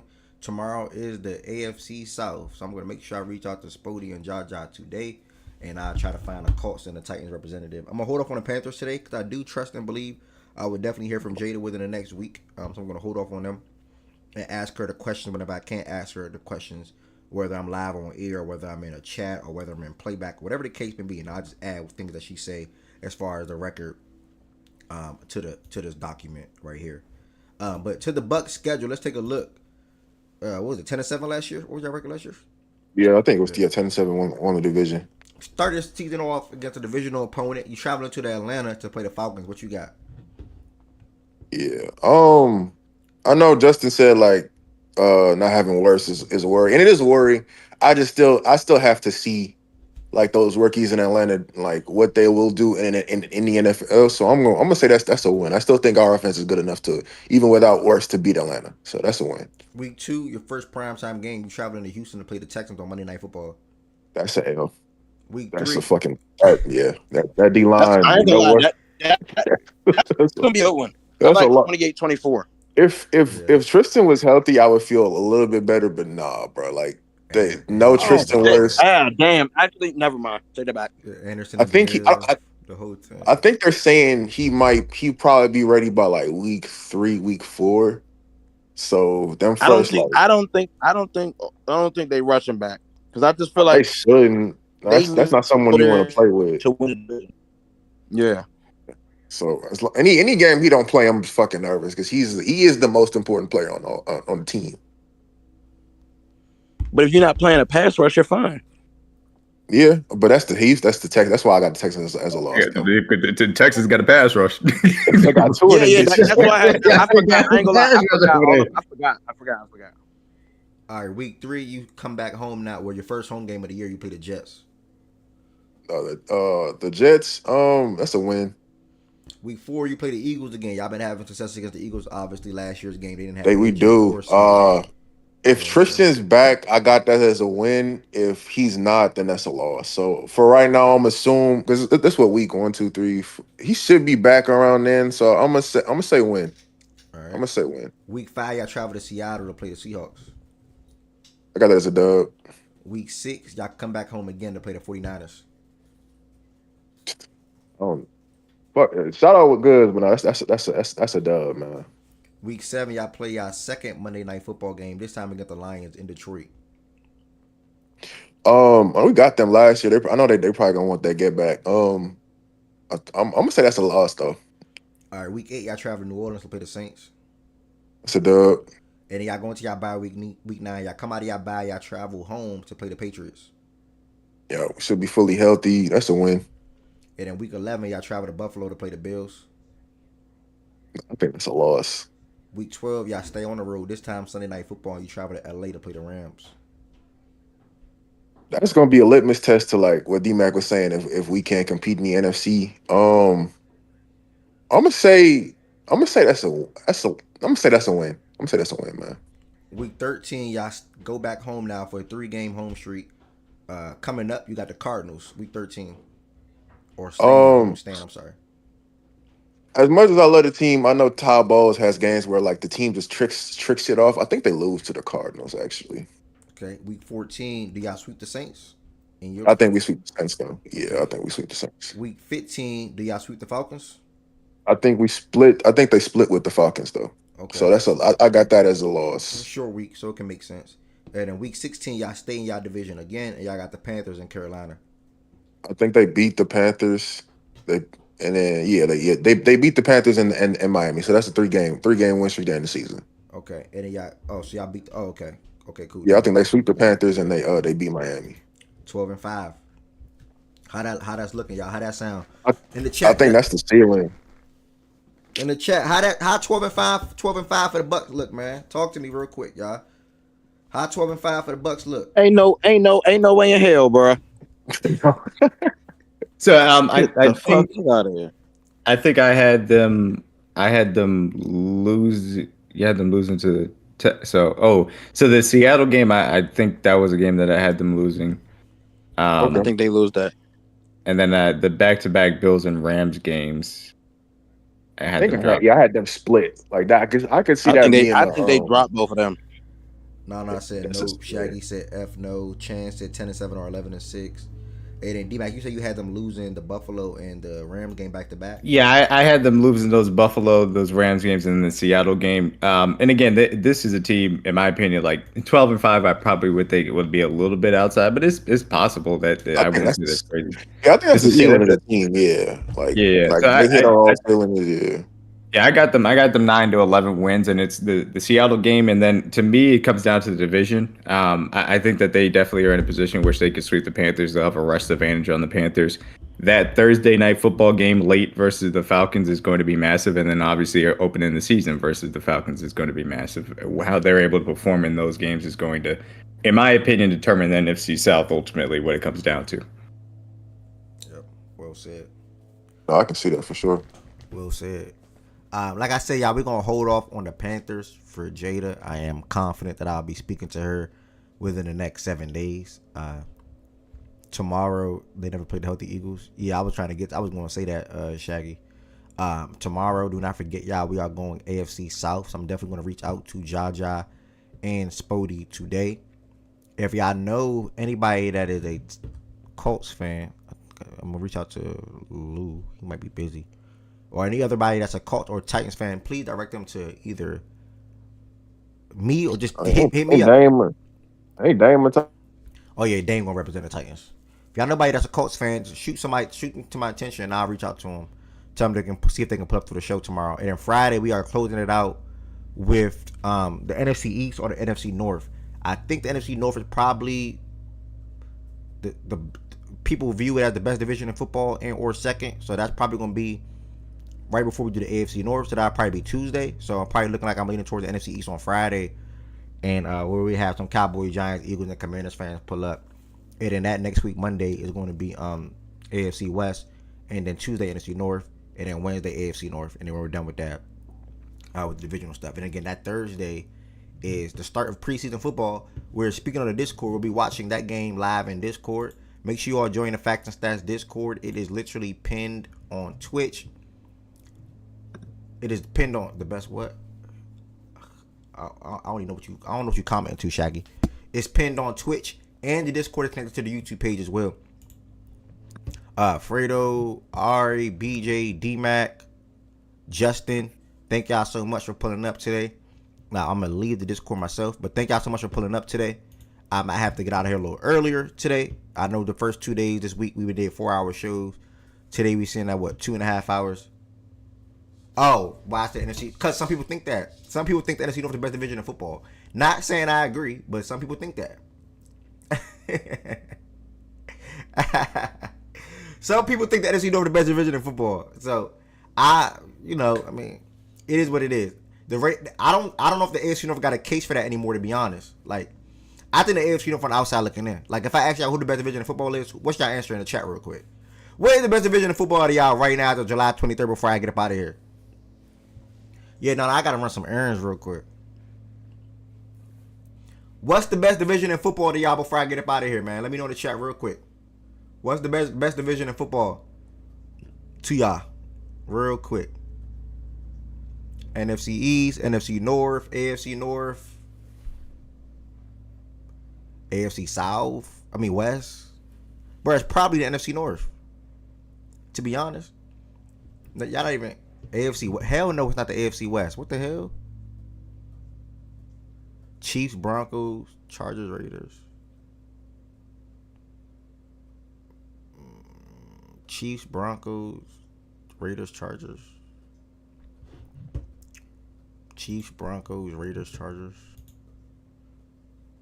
I was gonna say AFC West too. So that's what people saying now? That's the new thing? Niggas saying the AFC West the best division in football now? Stop, my love. Don't come in here either. No. People, no. It will be this year. Who the fuck is the Bears? Who the fuck is the Raiders? I mean, freak is the Raiders. Who are the Chargers? Nigga. Like, nigga, who are the Broncos? Like, what you be? Like, you gotta chill. They're not gonna be a 5-win team this year. So what's your point in saying that? They're not gonna be a 5. The Bears are not gonna win 5 games this year. And I think you know that. And I think I know that. The Bears are not winning 5 games this year. The NFC North had 2 teams win 14 games or more last year, with the Packers winning 11. The AFC West had 3 teams winning double digits as well. It's going to come down to the Raiders and the Bears, bro. I'm sorry, I'm leaning Bears over Raiders. Between the Vikings and Packers, between the Packers and Broncos, who's going to be better? We don't know. Between the Vikings and Chargers, who's going to be better? We don't know. Throughout the regular season, Lions and Chiefs, niggas, we don't know. AFC North got the most motion. Nah, for sure. But if you want to talk football or you want to stir some shit up, start with the AFC North or the NFC East. The AFC North and NFC East is the ones that stir everything up because you got the Eagles and Cowboys in there, and you got Commanders in there. The AFC North, you got the Ravens, you got the Bengals, you got the Steelers. You know what I'm saying? So go back in Discord. I'm not even about to rap, bro. Let me just hear what you got to say. I know you about to say some bogus. Let me hear what he about to say. I know he about to say some bogus. I'm in Discord. What's up? Pull up. I'm lagging. That's my question for the show tomorrow. Who's the best division in football? I'm seeing some AFC West. We back to hoops. Who the F are the Commanders? But I'm not saying the Commanders is anything. I'm just saying when people want to stir up football talks, nigga, like Cowboys and Eagles do that, like because of their fans. The Commanders, they do that because of their fans. That's all I'm saying. And who are the Chargers? You're not answering that. Who are the Chargers? I never jazzed them up. I just think the division is better. And when it come down to the 3 bottom teams, I'm not counting those 2 teams, bro. I'm not counting the Bears and the Raiders, bro. They suck. The Bears are ass. Y'all keep jazzing them up. Not me. Then you keep talking about last year. We're talking about this year. Let's look at this year. We do not know what the Vikings will look like with the new quarterback yet. You got to wait and see that. We know that 3 teams in the AFC West will be good. Can you agree? The 3 teams in the AFC West would be good. I don't jazz the Chargers up. Y'all do that. So, like, how you feel about the Vikings? That's how I feel about the Chargers. I know the Broncos and Chiefs gonna be good. No. The Vikings, the Chargers don't have no question marks at quarterback. Yeah, but I think it doesn't matter. If JJ McCarthy is good, the Vikings will be good. That's what it's coming down to, though. That's a big if. That's a big if. I think both of those teams will be similar, bro. Like I don't actually think you believe that. When it comes down to the Vikings and the Chargers? Yes, I don't think you believe that. I think you're saying this for the sake of the argument. You cannot in your bro, who are the Chargers? What are you talking about? The Chargers are a good football team. Facts. The Vikings are a good football team. Facts. Last year. With a different quarterback. They have a new quarterback this year. They're gonna have a good defense probably again. The weapons, they're gonna start the season healthy. They're gonna start the season better offensively. That defense. No. That defense was very reliant on turnovers. Facts. And they got to the quarterback by forcing pressure, 1,000%. When they couldn't get turnovers, we seen what it looked like. O-line was shitty. Let me put something about last year. Look at the whole division. They had 3 teams. Nobody in that division won a playoff game last year. They all lost their first playoff game. All of them. Tighten that shit up, bro. That shit is jazzed up. The Broncos won a playoff game last year? Nobody. No. Only team that won in the West was the Chiefs. Right. So, like, nigga, what are we doing? Nigga, nobody. The Chargers didn't win or the Broncos. What are you talking about? Look who those teams played. It doesn't matter. The Vikings were the favorites going into the Rams game. Lost. That probably was a close line, bruh. No, it was not. They were the favorite. No matter. They were the favorite. No, that probably was damn near even line, though. No, it was not. Okay, Vikings, Rams, playoffs, odds. I don't even remember. Let me see. Okay, let's see. You sit here telling me the 14-win Vikings losing to the 10-win Rams? Like, come on, bro. Bro, record The don't Lions. mean Don't even get me started record on don't them. mean Don't even nothing get me going into started the on the Lions. playoffs, bro. Don't get me started on the Lions. Like Don't that get me line started on the line was Lions. close, bro. Vikings minus 140, Rams plus 120. Like, come on, bro. That's a close line, Vikings bro. were the favorite. Like I said, it don't Yeah, matter. but that's a close line though. Like, Vikings were the favorite. it wasn't 200 nothing. Lost favorite. Let's go to the Lions. Heavy favorite. Lost. I'm curious to hear what more niggas say tomorrow. AFC West. I know for sure. I'm not saying the NFC North. I know I'm not saying that. I don't even know Bro, who the best team in the division the going to be. Bears are going to be better than what they were last year. Why are you No, ignoring that? man, y'all been talking about the Bears for the past 2 Why are you seasons. ignoring that? I'm pulling the Bears, man. How many games do you think the Bears win this year? I'm pulling the Bears. How many games do you think the Bears win this year? Under 8. And you know for sure the Chargers, Broncos, and Chiefs are all going to win 10 or more again. Yeah. I don't even know how many games the Lions about to win. They injured. They lost a lot of coaches. You know they're winning 10 or more. I don't know shit. So the Packers, the only team in that division you feel confident winning 10 or more games? Yeah. Right now, yeah. When the Lions are better, though? The Lions are better where? How? How can you say that? They're injured. They lost a lot of coordinators. Like, what are we talking about? Lost a lot of coaches. Players gone. What are we doing? YN 1929, appreciate that follow. You said you calling cap on him. Bro, Bro, the Lions are a better football team than the Packers, bro. They improved their team. They improved their team offensively and defensively, literally. Added another corner. They improved on the defensive side, I believe. And they're also going to come into the season back more healthy than what they were last year, and going to close out that year. Lost offensive lineman to injury. Lost defensive lineman to injury. Who, McNeil, I think? One of the linemen retired. Coach is gone. Coordinator's gone. Both of their coordinators are gone. And you don't. So you mean to tell me you're coming to this year not sure if the Detroit Lions are going to win 10 games? Yeah, I'm not sure, but I'm not sure. Bro, they're going to win a lot of games sort of their offense. Like, what are we doing? They lost their offensive coordinator. They lost their play caller. I don't know what the offense would look like.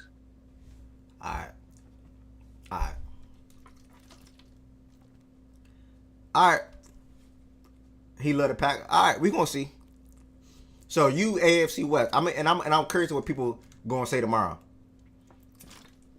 YN 1929. If you had it, by the way, this is your first time chatting. This is a daily sports show, bro. Pull up to the show tomorrow at 11 a.m. Eastern time. And who do you think will be the best division of football next year? YN 1929. And anybody else that didn't answer yet, I'm gonna also ask tomorrow during the show. What up? No, don't go nowhere. My connection back. Why are you so sure that the Vikings are going to be good? I didn't say that. I do believe they'll be okay. Good and okay is two different things. Like, I think they'll be. And I'm telling you, I got 3 teams in the AFC West that I'm stamping going to be good. What's good to you? What is good? What does good mean to you? You know what good teams are. Oh well, I think the Vikings will be a good team. I think they'll be decent. Like, they'll be okay. And I can't stamp that. I can't stamp the Chargers. How? What do you mean how? Why?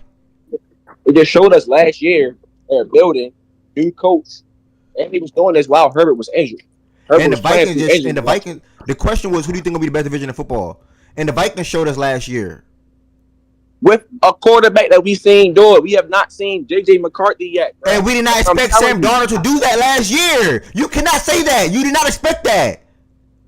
I never said I expected that. I said we've seen it happen already with Darnold. This season coming up, we gotta wait and see with a rookie. He's not a rookie no more, but it's gonna be his first year playing. You know what I'm saying, bro? Like, stop bullshitting me. It does, but that rookie stuff does not really matter all the time. It hasn't really been mattering that much as of late, anyway, with these rookie quarterbacks that have been stepping into the league, especially drafted in the first round. How? What are you talking about? What do you mean? C.J. Stroud, Jaden Daniels, Bo Nix, like these rookie quarterbacks. Yeah, you only seen 3 of them come in and change cultures. These rookie quarterbacks, about to be Drake May. These rookie quarterbacks are stepping in and being pretty good now. Like this year coming up, Caleb Williams. My opinion, Caleb Williams. Right there. What? Somebody said, "What about Green Bay secondary?" That shit is disgusting. You said what? Somebody said, "What about Green Bay secondary?" And that shit is disgusting. Okay. Their quarterback room is disgusting. Literally. I agree. That position not that important. cornerback position for them is not gonna be that important. No. That's one of the most important positions in football. Yeah, when you're trying to win a championship. We're not talking about you're not talking about winning a championship right now. We're talking about being a good ball player.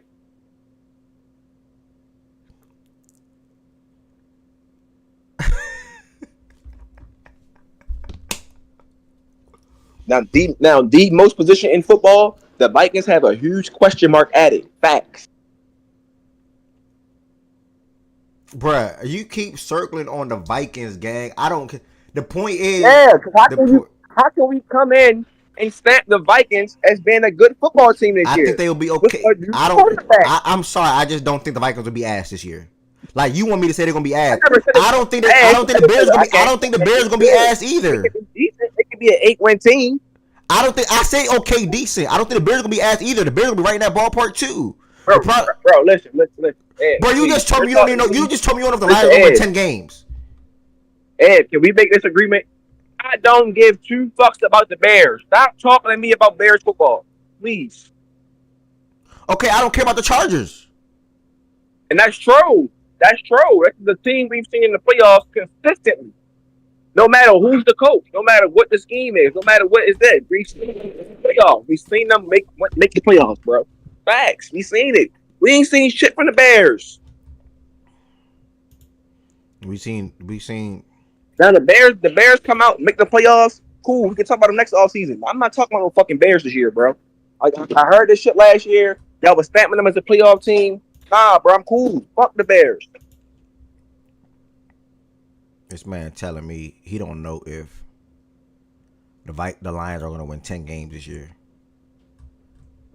Like, what are we doing? The Lions are not gonna win 10 games this year, and you know how football works. They can damn near. I had them at 11. They can win 10 games solely off their. 11, they can win 10 games off their offense. Winning playoffs though. They got to the playoffs, but they haven't won though.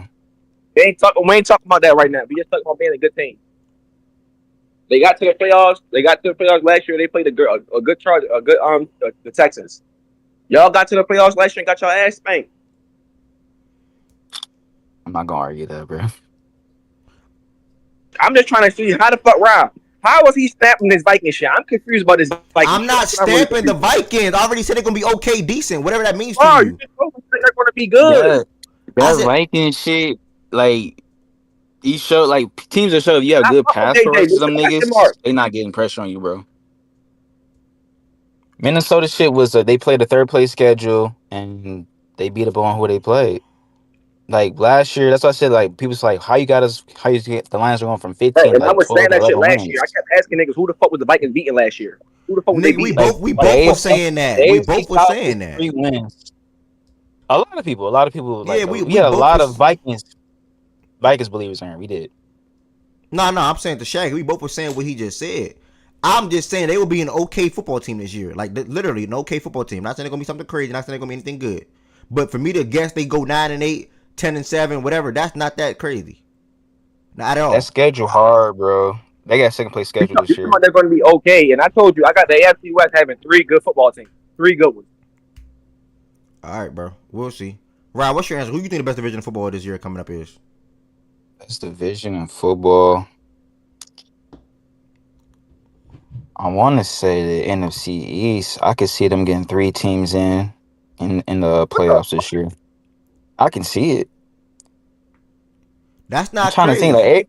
That's not crazy. AFC, you know who the 3 teams is, West. Bro. AFC West, you got the Raiders. That's like they rebuilding. They got to. He said AFC East, right? Yeah. 3 teams getting in the what? So you don't got the. I mean, I can see Cowboys probably making a push or it being in a hunt. Bro, he said AFC or NFC. NFC East. NFC. Oh, I thought you said AFC East. I'm about to like Hell nah. Yeah, I think the NFC East. NFC East, no, and I still don't see NFC East. I got 2 teams I got question marks on. What? You got what? I got question marks on 2 teams in that division. Who? East. Commanders and Cowboys, more than likely. How do you have what's your question marks for the Commanders? You said what? What's your question marks for the Commanders? Was this last season a fluke? Was the 1-score game shit a fluke? They won a lot of close games. Won close games last year. You don't even know. You And got they the built. You got the I want to Falcons. see can they build for next success. You got the Falcons winning 12 games, but you don't even know what Michael Penix would look like at the start of the whole year, though. You said what, nigga? No. I did not just stop lying. I literally saw you type in the chat. I said the Falcons are going. Why'd you jump to 12? I went with the one that got the most wins. Nope, you said 12. Nope, it doesn't matter. The 11 don't matter. You said 12. If you really believe 11, you shouldn't have said 12. I saw 12-5 and 11-6. I'm going with 12-5. Exactly. So yeah, no, let's focus on 11-6. No, I want to focus on 12-5. No, why do you type 12-5 then? One could argue last year if Penix played, they could have won those games. No, anybody can argue it, but we don't know what he's gonna look like as a full season as a starter. Point blank period. We don't know. Man, we seen a better football team when they played. We saw him throw the ball to Drake London 20 times a game. That's what we saw. That's literally what we saw. Man, we seen a better football team when he played. We saw him throw the ball to Drake London 20 times a game, nigga. That 3 games, nigga. That's what we saw. Football team. Drake London had like 40 targets in 3 games, nigga. That's what we saw. Hold on. That game. We also seen that. We also seen their coach actively lose them games with his fucking time management, man. Come on, man. You got a lot of confidence in the Falcons. You got a lot of confidence in the Falcons, bro. And what's wrong with me saying I want to see if the Commanders can build on that success? Y'all like stamping shit. Y'all like stamping the new team. Nobody is stamping the Commanders, bro. Nobody's stamping the Commanders, bro. Nobody. Ryan got his answer, bro. Everybody answer got to be AFC West. I can guarantee you this: the Chargers will be better than the Commanders next year. I can guarantee you that. Okay, that's right answer, bro. I can guarantee you the Broncos and the Chargers will be better than the Vikings. I can guarantee you that. The Broncos and Chargers both be better than the Commanders next year. They will be better. They will be better than the Vikings, Commanders, and they probably be better than the Packers. Hey. Okay. What about are we factoring in the Chiefs being the Chiefs? Fuck does that mean? You know what that means? The alpha dog of the AFC. You're not even high. You're not even high on the Chiefs from a regular season standpoint, though. You said what? Well, how do you feel about you don't feel no type of way about the Chiefs? But they just won fucking 15 games last year. What are you talking about? I know that. Their quarterback had a mid regular season. Not the team. And what are we not going to take into account the Lions being the Lions from a regular season standpoint? The Lions are not the Lions. They injured. They lost players to retirement. They just lost another D lineman to injury. Their coaches are gone. How are they the Lions? What are you talking about? They're still going to have a top 5 offense in the league. They're still going to be hard to stop on a game-to-game basis. I can use that with Ben Johnson being gone. I can use that with the play caller being gone. Yeah, I'm sorry. I just don't think that's the end all be all. Personnel? Yeah, you probably was the same one. You probably was the same one of them people. Oh, the Eagles are still going to be the Eagles even when you lose Shane Steichen. Offense still going to be the same. You don't feel like the personnel will still help with the offense? Bro, he think what you said, Ryan? I said you don't feel like us still having the same personnel on order will help keep the offense still the same? No, I gotta say it first, gang. I'm not denying. I just want to say it first.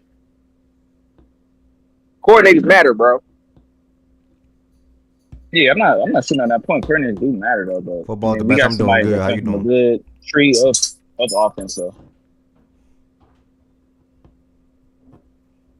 I'm doing good. Football is the best. Who have a better season, the Bears or the Titans? The Bears. YN. I'm late with that response. Just saying, bro. Don't let the NFC North disappoint y'all next year, bro. Because I promise you, the AFC West not going to disappoint. And don't let it be a year where the Broncos are trying to take a leap, because it's really going to be, exciting. Bro, I could just stick with the AFC North for real, and rock with that answer. For what? How the fuck can you stick with the AFC North? I can just leave that. How the fuck can you stick with the AFC North? I can just leave that as my answer, bro. AFC West or NFC. Bro, the Broncos are better than everybody in the AFC North but the fucking Ravens. Bro.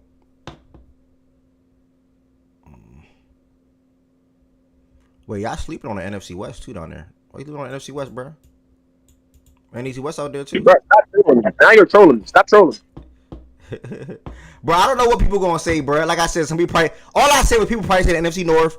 Then you and Chance say AFC West. Like it is what it is. I don't know what people gonna say, bro. I'm asking people are gonna say a lot of shit and not give no fucking logical answers behind it. I'm giving you logical answers, logical reasoning. So the AFC North gonna be the best division in football. All right. Y'all beat them Chance. Hell no. I mean AFC West, my bad. AFC West, my bad. That's my pick. That's my pick this year. Yeah, AFC West. I'm gonna act the show tomorrow at the top. I'm gonna act the show tomorrow at the top. What niggas got? But that'll be that, y'all. I probably fire up the playback room just to look at some baseball or anybody that watch baseball.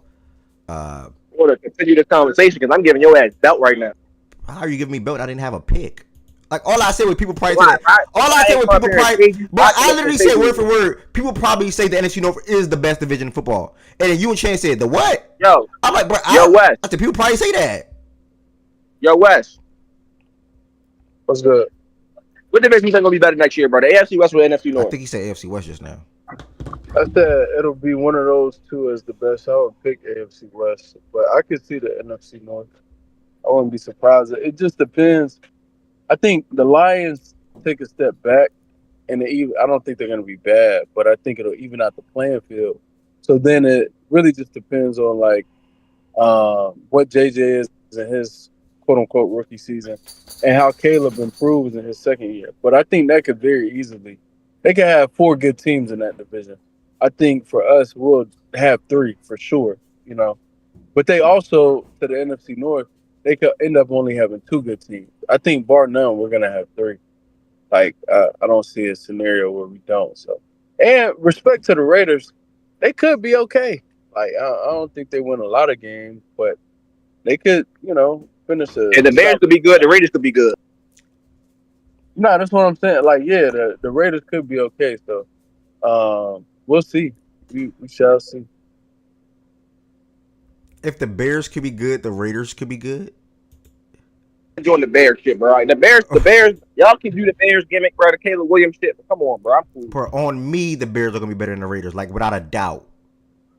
Like it's not even a question when you think about those two teams, bro. Yeah, what the hell? But all right, bro. I gotta make a phone call and run some errands. Everybody that came through to the show today, it's been 3 hours long. Thank y'all so much. Again, the quarterback, the Raiders got Geno Smith. I probably fired the playback room real quick just to throw some baseball on the screen and lamp around or whatever. Pull up. If not, it's cool. I can't even guarantee that I'll be on the stage for the time being when I started. I'm gonna just throw a baseball game on real quick. If anybody need VIP, just let me know. We back here tomorrow talking about the AFC South. For the most part, they depend on defense and Burrow. I'll be back here tomorrow talking about the AFC South.